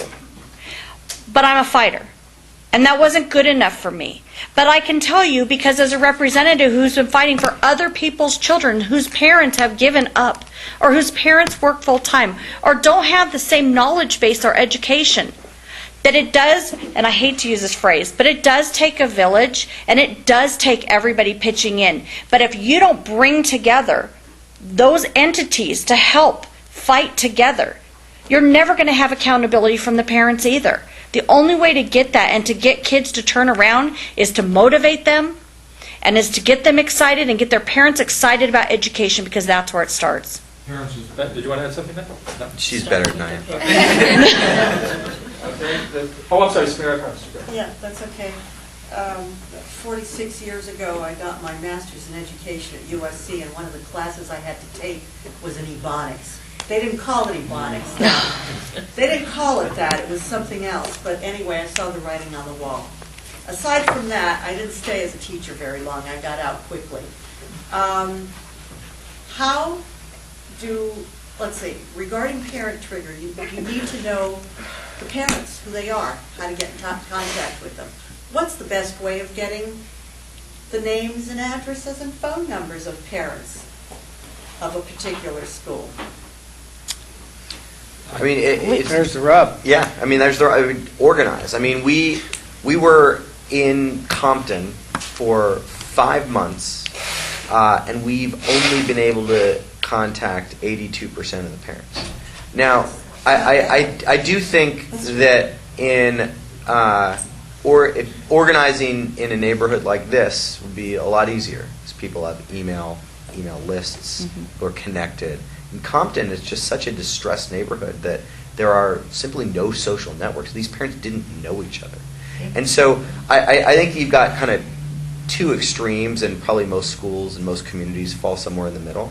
But as as Ben and others said, I mean, it is a huge disadvantage that parents have, and that is one thing that we're demanding from the State Board of Education as they promulgate the regulations. But is this public knowledge? I mean, can I just go into a school and say, I need your parent list for the school? Well, see, and this is an important part of this whole.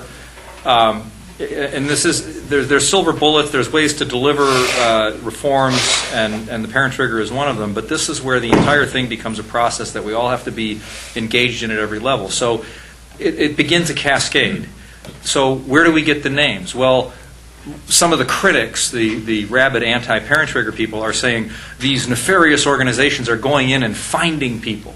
Well, they're going in and finding people because no one's giving them the information. So if the school board says you have to give notice that you're going to trigger a school, then it's only fair for the parents, and I think this is a great opportunity for a public interest lawsuit for maybe Kirkland and Ellis, if they're still as generous as to go to the district and say, well, the rule is we have to give notice, but we also want the same information transmission system. Now, if in Illinois, they might have it here in California, you have a citizens utility board, and they want a lawsuit that said we have to be able to send out all kinds of rate regulation information with Commonwealth Edison's mailings for their bills. Well, the model is there. We have a right to trigger a school. We need information to do it. If we have to go in a transparent way to go to the school and say we're triggering the school has to at least offer up its transmission system to us either handing us the data, or if that's a problem from a freedom of information or a privacy situation, then they have to turn around and either get it put into regs or put it into the law that you have to create the process for the parent groups to have access to this information, to have access to those parents. And it's all, and this kind of goes to the answer to the other gentleman's question earlier. This isn't about any one idea creating a snap of a finger and a perfect education system. This is something that got messed up over 70 years with a very, very expensive bureaucracy and a whole host of social entropy from neighborhoods and collapse of neighborhoods and collapse of economies in various areas that built up over decades. It's not going to be fixed overnight by any one idea. But what's going to happen is as parents start realizing that someone's on their side and working for them, you start reversing the social entropy process and people start getting engaged again. And I think that doesn't, it's not a perfect answer to the gentleman's question who asked the question right before you, but it's not about any one thing. It's a process, and it's a good process, and it starts many good processes. I'd like to answer that as somebody who's actually out doing it. I mean, if you're thinking, okay, this should happen to our school, how are we going to get in touch with these people? That scares me what you guys are saying, only because I understand the perspective, but that could turn people off thinking, well, this isn't in place, so forget it. I can't do this. But you can. And I can tell you the things that we do. We have a lot of local festivals. We have a yearly watermelon festival. We have an Easter festival. We have festivals. We like to party in our town. And so what I've done in the past is I've gotten booths at those events. I've had a couple people come help me get petitions signed. I'm the parent representative for education reform in my community. So I also run an education committee off of our neighborhood council. So we give monthly update, or whenever we have meetings, we give updates to the community. So it goes out through the neighborhood council system. It's Brown acted, and that way we can give updates. So our community knows about the parent trigger and has known about it for a long time, since before the parent trigger existed, because we were asking the community, what do you want to see in your schools? So the word is really around our community, but I'm going to tell you, because we did one jump off a bridge, and luckily we didn't drown doing it. And that was CNN came out and did a videotape. You guys are all aware. CNN came out and did a videotape of what was happening at our school and why we would want to pull the trigger. And I had 3 parents on there whose kids had been beaten, whose kids had been attacked, these were horrible pictures and a disaster. The district, LAUSD, was so pissed off that I actually had the nerve. Okay, sorry about that. LAUSD was so pissed off that I had the nerve to expose what was happening, because for 10 years, I'd kept it quiet. I didn't want to expose the bad because it would make our community look bad, and I didn't want to hurt the property values in our town. And so I didn't know what to do, and like I said, I just bashed my head against the wall until finally I said, I'm done. We have the power now, we're going to fix it. Bring it on. So we went to CNN, and CNN came out and filmed it. And they filmed the stories, and they saw the documents. These parents showed up with document stacks like this of their kids that had been beaten, and shoe prints on their faces, and broken arms. And CNN showed it, and you know what happened? What happened? At the next neighborhood council meeting, we had every level of the district that could have shown up to basically stare down at our community like, this is not going to happen here. We had the school board member's assistant. We had multiple people from her office. We had the superintendent, our local superintendent, show up with all of her staff, and she comes to the community. And actually, this was pretty hysterical, because everybody in our community already knew that the district had been failing us for so long that they started getting out of their seats. The community started getting out of their seats, one by one, and they were lining up behind me. Kevin James from KRLA happened to be at that meeting. And Kevin was shocked, and he finally said to the assistant superintendent, "Can I ask what your name is again? Because I want to make sure I get it right on my radio show." And they walked behind me, and they whispered in my ear, "What are they doing here? Do they think they can threaten us? Do they think they have the power? What do they think they're doing here?" And it was so funny, because here they're at the front of the room talking, and the line was behind me at the back of the room as people walked by to whisper in my ear. And I'm going to tell you something. Parents found out that they were there. They came and tore them apart when those people tried to leave the room. They came out there and said, no, you're going to listen to my story. And these parents chewed them out. And that's how, like I'm saying, this is not a secret here. Our community knows. When we say, okay, that's it, petitions are out, we're moving forward, these are the permanent regs, these are the permanent petitions, because we've already circulated 3, and they've had to change because of this regulation, because of that regulation. When we say, okay, it's time, I'm not worried about getting people together, because the groundwork has been laid. That's the best way to do it. Let everybody know about the parent trigger. Let them know what their options are, and they will come together. I don't know the statistics, and I would hope there are less schools that are failing and more maybe on borderline. What do you do with schools that are not failing level, but really need a lot of change? And probably that's the majority, I would hope so. What can you do for those schools? Yeah, we talked about that earlier. She just said it. Yeah. Just really quickly, I do think you can organize, get to 51%, force the district to bargain with you. You can bargain small reforms. You can bargain big reforms, reform union contract, freedom from the district bureaucracy. I think you can hit the reset button with a parent trigger, or you can do kind of more nuanced things. There are about 1,500 schools that would qualify under the law that would meet the legal definition of failure. Out of how many? 9,000. But the cap placed on the law is 75 schools.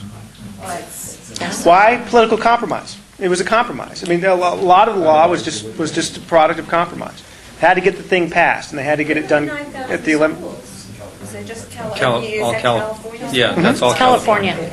And to the point about the 75 school cap, the moment you get to 75, no one is going to want to politically be the legislator or the governor who says, well, I know your school's failing, but the 76th one can't get fixed. Yeah, I was the one who negotiated the 75, and I really didn't worry me at all for that exact reason. Because they're just, no problem. You're just going to get to 76, then cap is going to be lifted very quickly. Yeah, you get to 75 and it's really working well.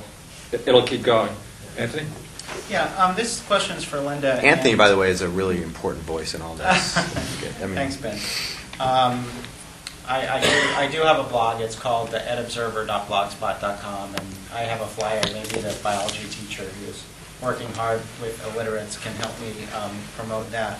And my empathy to you, I understand how hard it must be to have illiterates come into your classroom in high school. I get it. I taught 11th graders how to read a ruler when I was doing AmeriCorps in 1995, and that made me an advocate for change. But, Ben talked about getting as much reform as possible done before, the opposition could put the toothpaste back in the tube. I happen to know that through compulsory dues deductions, the teacher unions are buying about $400 million every year of toothpaste. And that goes to electing compliant Democrats, who unfortunately Ben supports through his support of collective bargaining. But my question to Linda is this reality, and what I'm hearing today is that there are gradations of reform. Okay, and some of them don't involve changing the power structure that caused this problem. And in the 50s and 60s, I'm sure many of these schools were great, as good as the school you're going to create. And in the subsequent 10, 15, 20 years, the power structure stayed the same, the administrators, the school board elections, and so forth. You're now out of the picture, and the school is now going down the same downhill slope for the same reasons it got bad in the first place. So I'm just concerned that this idea of kind of this partial reform is going to put the next generation of parents in the same position you're in. And why wouldn't you be more aggressive about breaking that school right out of this system so that it has a chance to compete for students and be completely free of this bureaucracy and the elections and all that crap? I'll tell you why. Because it's not my choice. It's my community's choice. It's the parents in my community's choice. I'm the voice of those parents. I'm the one who takes the heat. I'm the one that protects them so that their children aren't retaliated against. But I'm only their voice. And so I've met with my assembly member. We've talked about creating a new school district and taking all of our schools in our little cluster, because we have one of the only clusters in LAUSD that doesn't feed anybody else but ourselves. We have 5 elementaries, 1 middle, 1 high, and that's it. So we've talked about breaking it up, and will that happen in the future? It absolutely might, but this is not the economic time to do that, and we need to do something now. Our children's futures are being destroyed. 4 years of having the worst 4 years that middle school has had has perpetuated up into the high school now. And now our high school is 2 years program improvement. We don't have time to wait. We have to do something now. What is the future goal? I'm not sure. But unfortunately, it's not just my decision to make, because I represent people, and the people are the ones that whose voices have to be heard. Gentleman back there. Yes, first of all, I came here to hear Lydia. She's fantastic and a great advocate. Thanks, Gary. For the community. I didn't pay him. I guess the big elephant in the room is the greed factor that's involved, because most people are self-interested. I come from a community similar to Warner. I come from Wilbur and Portola. Wilbur is a private public school, all right? Everyone sits around and talks about where they're going to next. Right. Chaminade, Campbell Hall, Right. Westlake Harvard. The list goes on and on. I sent my son across the street to Portola, the worst school that I've ever experienced in my entire life. Talk about hitting your head against the wall. I did join the neighborhood council. I've resigned since then, because you know what? It doesn't mean anything. Can't effectuate change. The real issue, I think, is that, and I hate to say it, it's language. It is the parent trigger, but it's also the fact that I want to take those same dollars and I want to have a choice. I want a choice just like somebody's going to a magnet school. So why can't I have choice? In Pennsylvania, they're doing it. They're soft selling it with low-income people. Okay, that's how they're getting in the back door. Why can't we do it in California? Yeah. Ben, is this okay?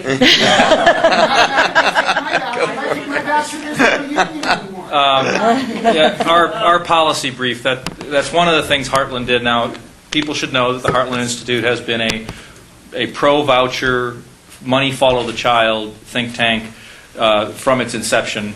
And we tend to think that the reason that becomes a very robust reform is that, A, it takes advantage of existing capacity. Now, there may not be capacity for a voucher in Compton, per se.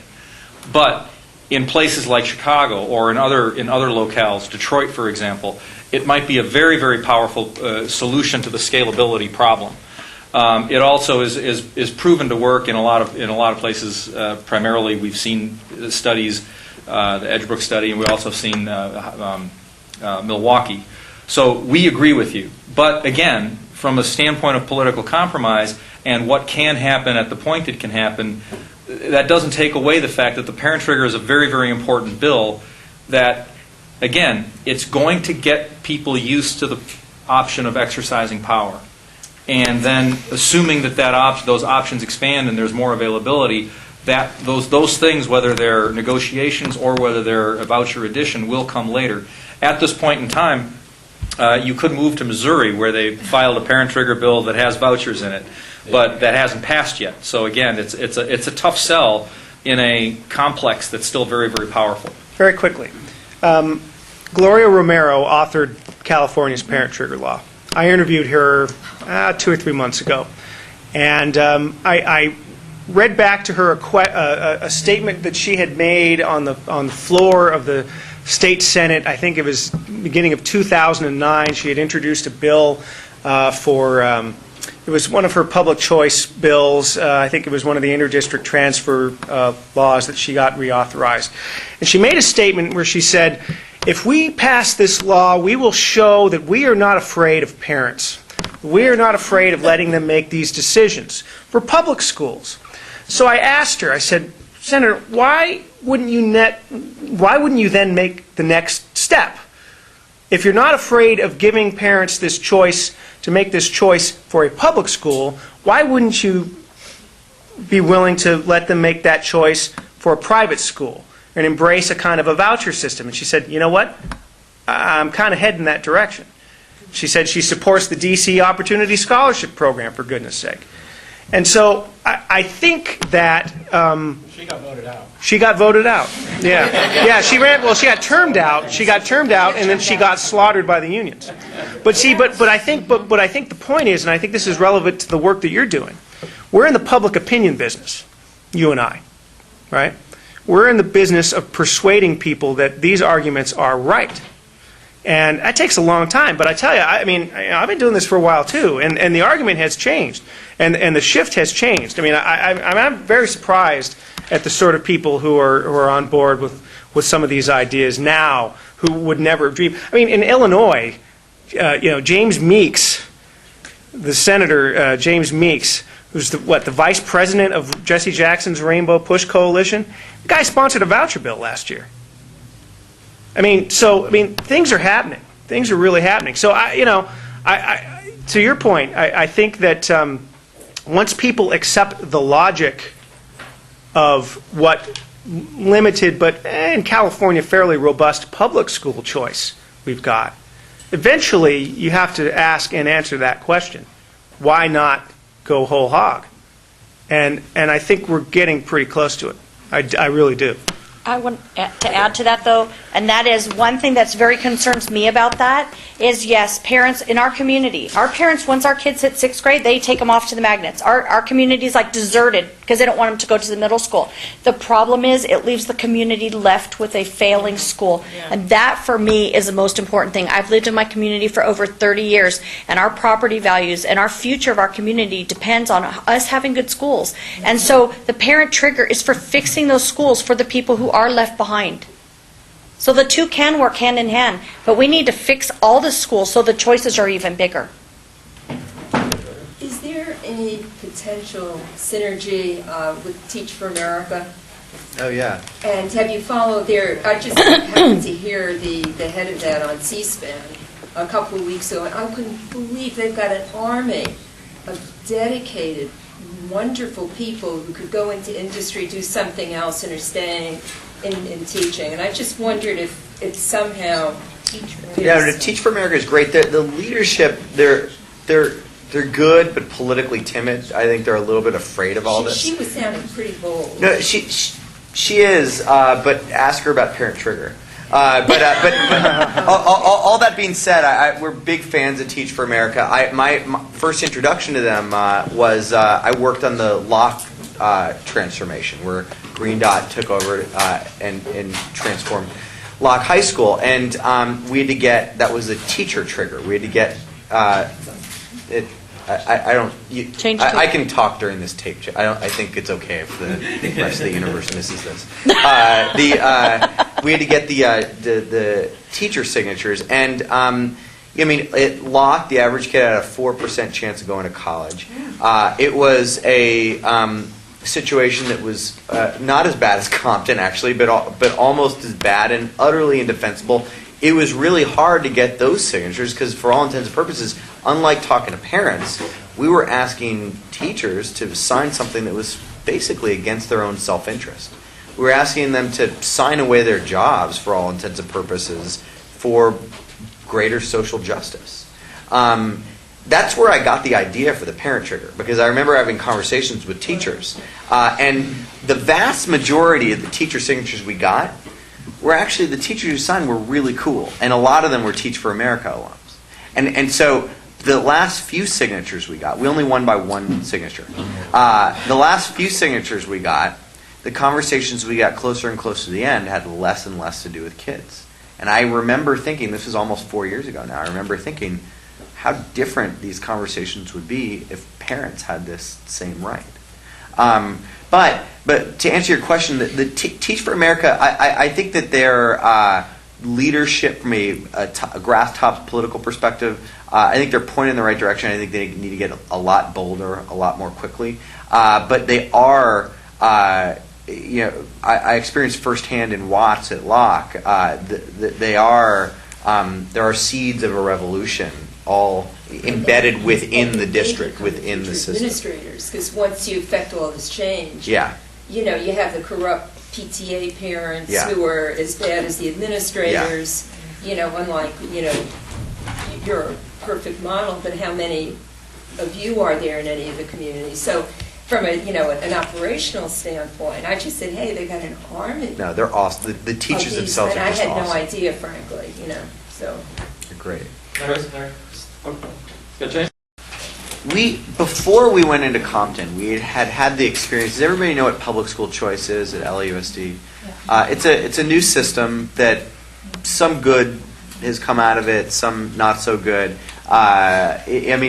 It's a reform that we got passed that actually led to the movement that passed Parent Trigger. And the idea behind public school choice is that for every failing school in LAUSD, there would be a public bidding process whereby charter schools would bid against teachers' unions in district schools and to see who is the best operator to run a failing school.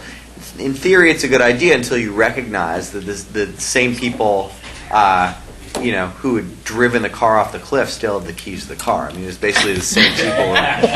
They were the judge and jury in this process.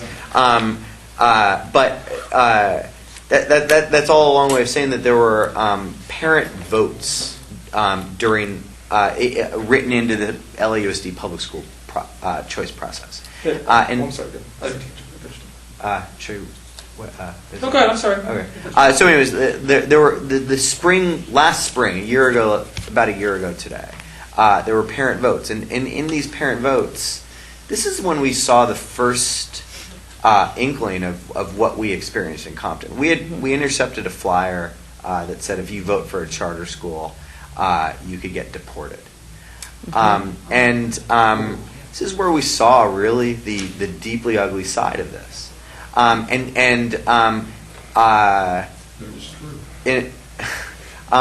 it really influenced our organizing strategy in Compton. And so in Compton, had we not gone through that, what we probably would have done just stand in front of the school and talk to parents as they drop their kids off.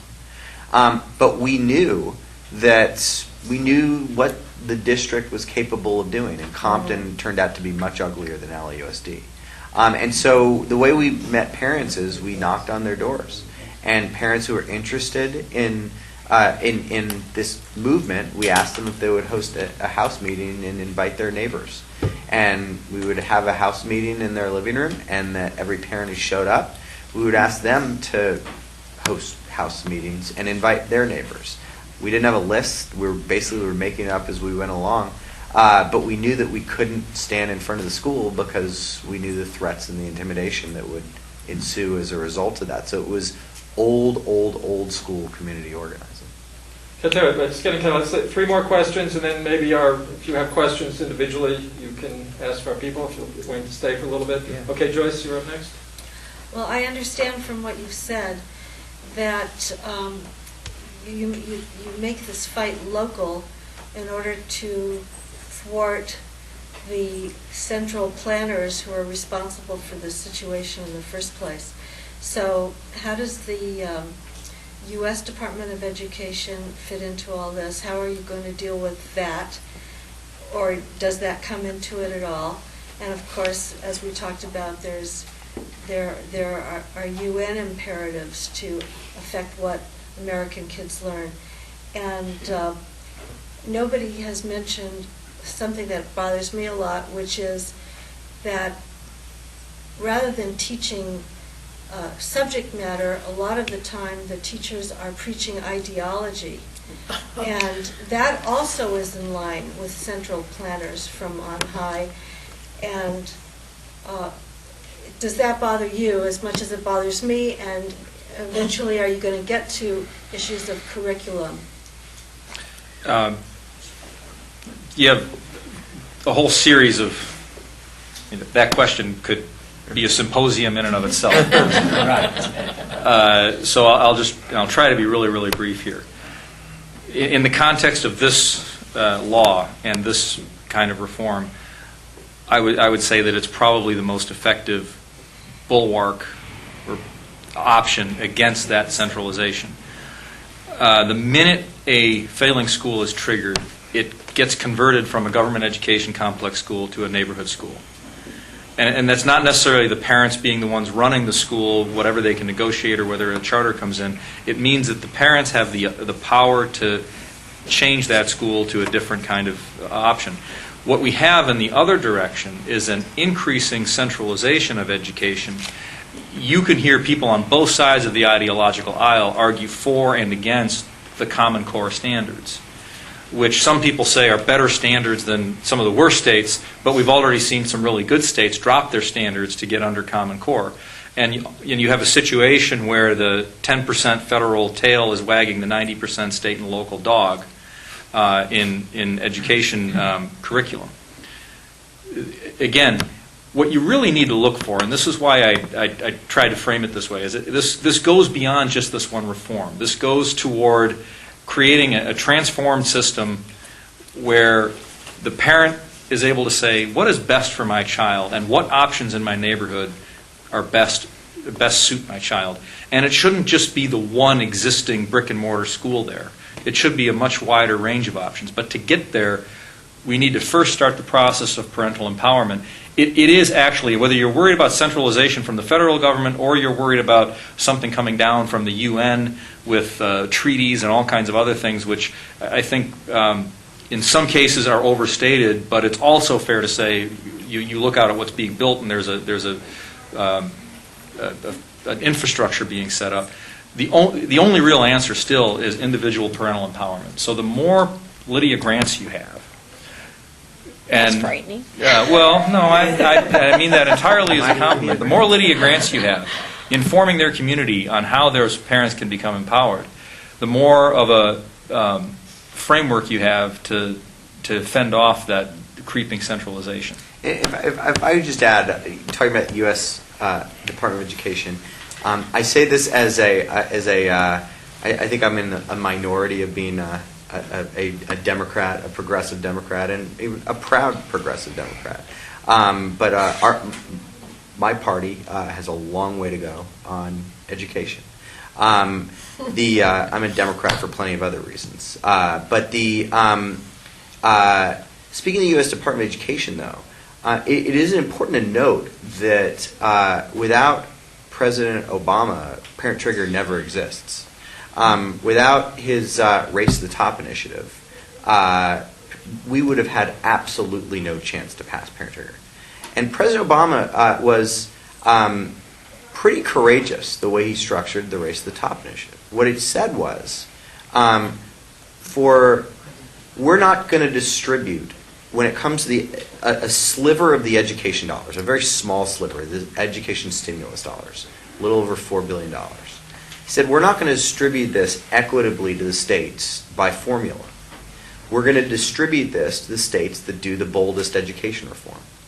And so for the first time in California history, and probably for the only time in California history, you had a legislature dominated by my own party, which was dominated by public employee unions. Mm-hmm. You had a legislature that was deeply incentivized to do bold education reform. Mm-hmm. Even with that, even with Lydia and an army of parents traipsing back and forth to Sacramento, even with almost every newspaper in the state editorializing in favor of this, we only won by one vote in both houses. Mm-hmm. And so I can tell you definitively that without the leadership of President Obama, this never happens. Now, I think there's probably a school of thought in the Obama administration that says, "Whoa, what did we just do?"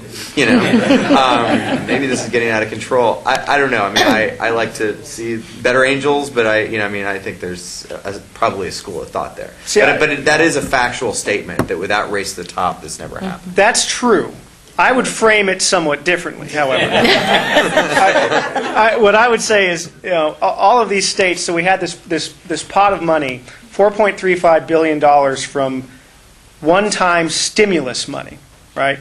This was money that was supposed to be spent quickly. Recall, under the rules of Race to the Top, of course, all this money is sort of parceled out over 4 years. Sort of a slow motion stimulus that's not really stimulus at all.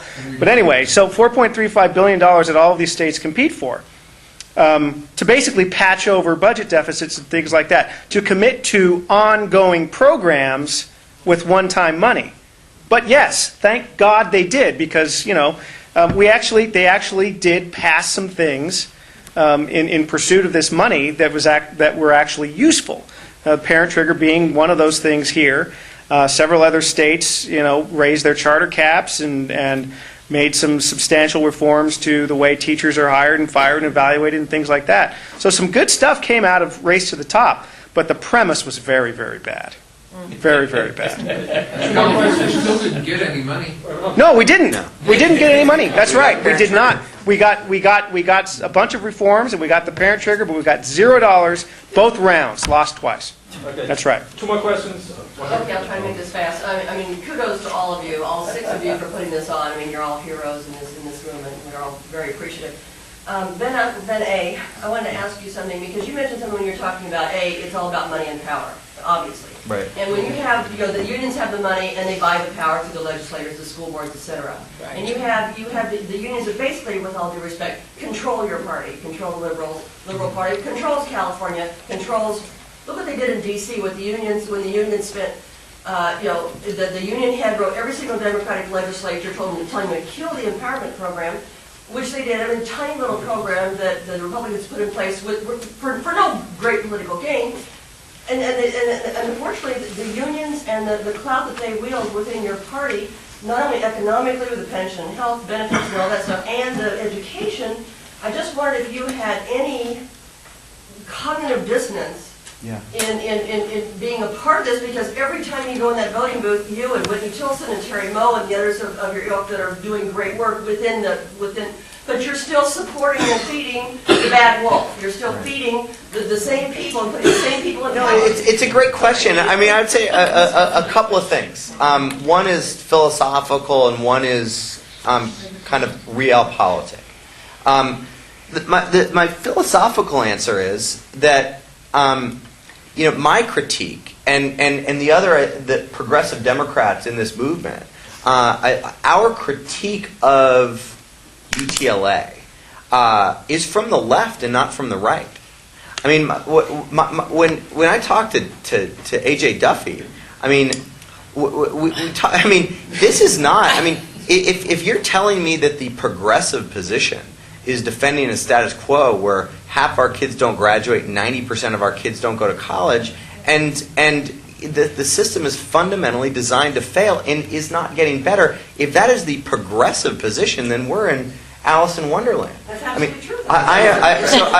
So I'm a liberal Democrat because I believe in social justice. I mean, we can agree or disagree on party's ideology or whatever. What's your definition of social justice? Okay.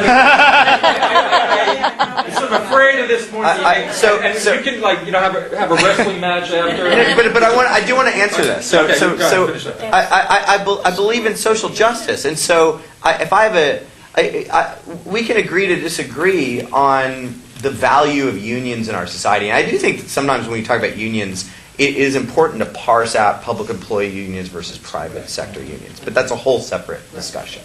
But we can agree to disagree on that. But if I have to choose at McKinley Elementary between siding with the teachers union or siding with a kid who has no chance in life because of this system, it's not a close call. And so for me, I think that the unions are defending a status quo that is inherently unprogressive. If you define progressive as giving opportunity to people who don't currently have power. And then I also believe that if the goal, I'm a big government liberal. Like, I believe in big government. I just believe that government should actually be accountable to the people.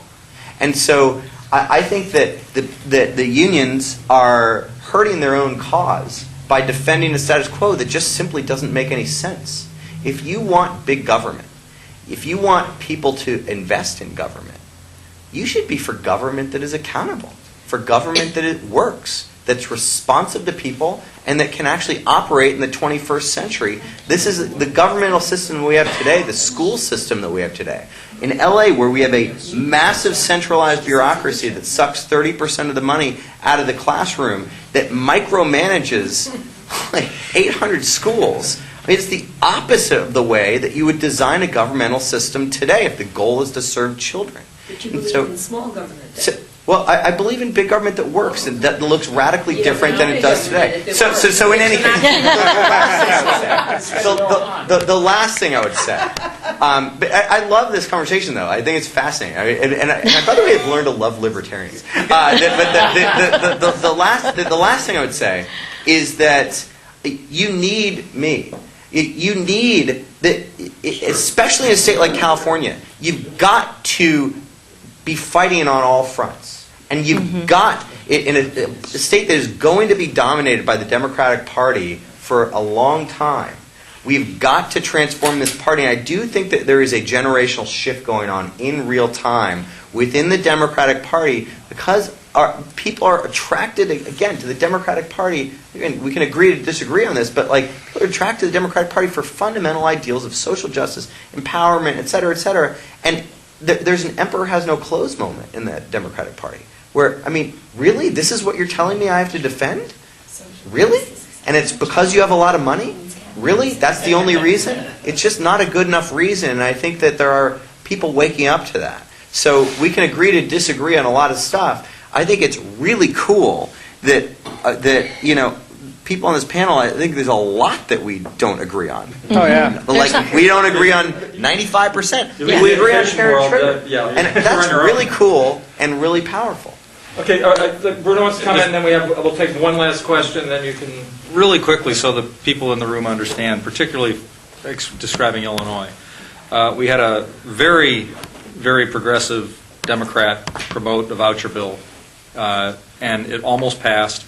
It passed a Democratic Senate, and it failed in the House based on 12 of 24, I would call corrupt or bought and paid for, Republicans who are in the pockets of the teachers' unions.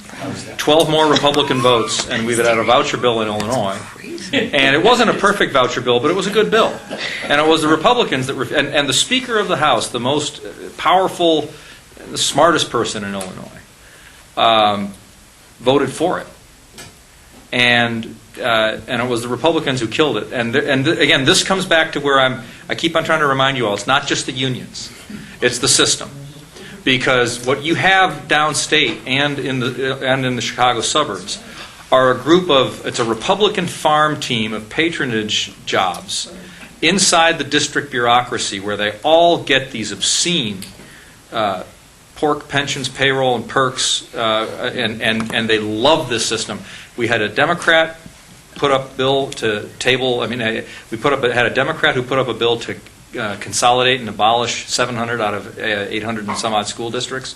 It was tabled the next day based on Republican anger downstate, and we have a Democratic governor who wants to consolidate school districts. And district consolidation is not necessarily always the best idea, so we're not arguing the policy.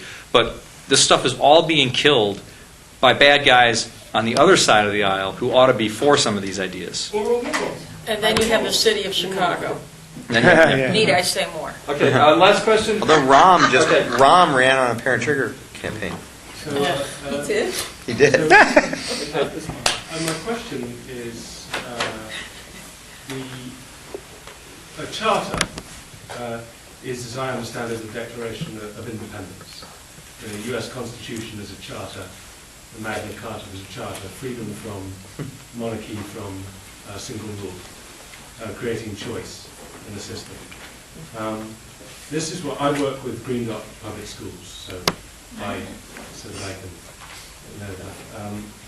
And we believe when we set out to move into neighborhoods that we wanted to create neighborhood schools. And our schools, we have 17 of them, are the best neighborhood schools that those neighborhoods have ever known.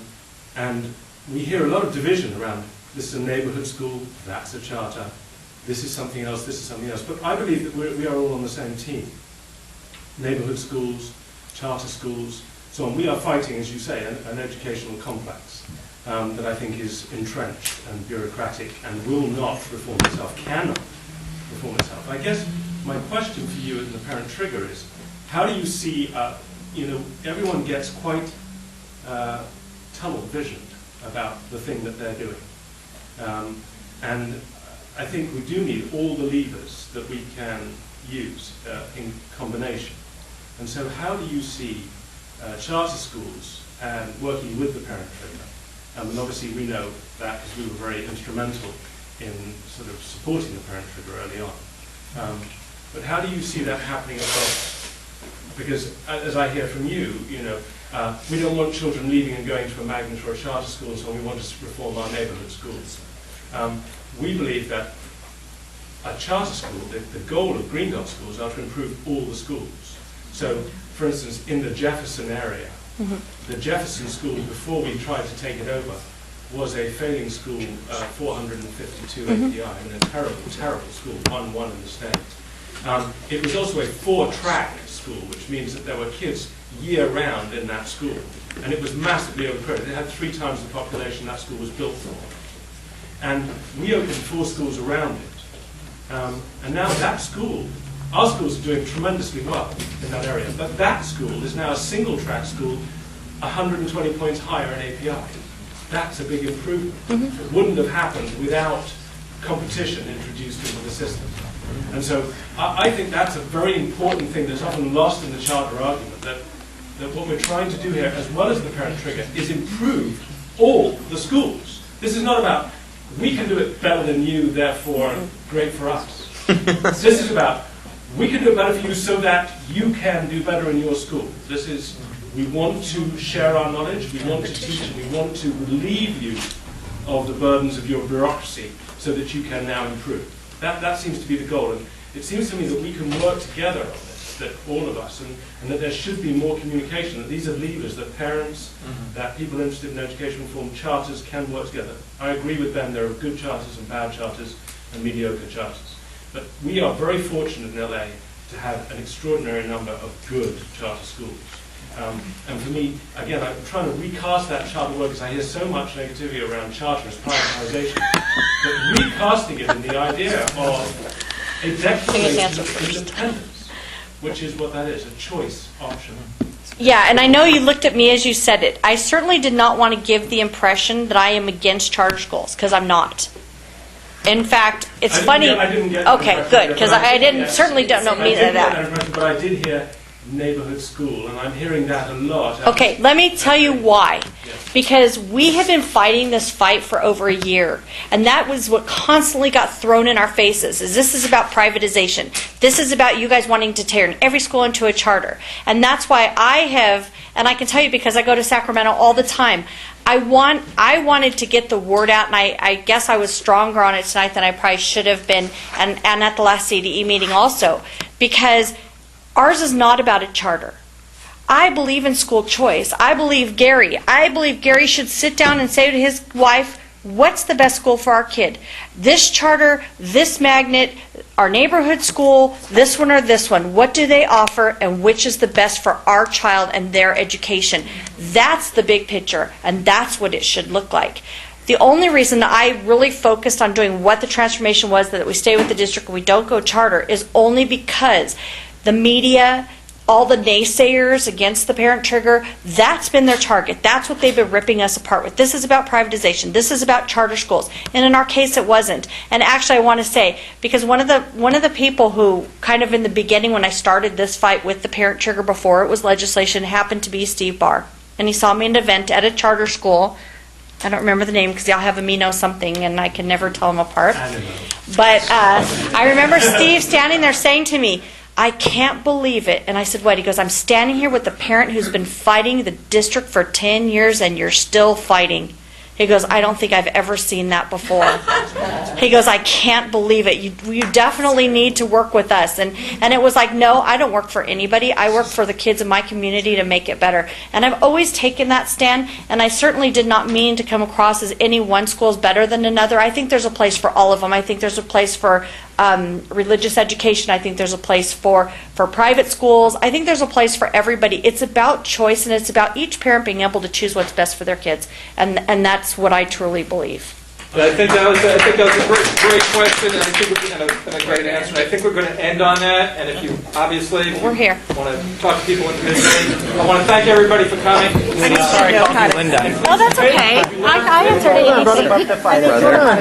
Sure. My email address is LYDIA, Grant, Lydia Grant, GRANT. And my email is 5 grants, FIVE, it's spelled out.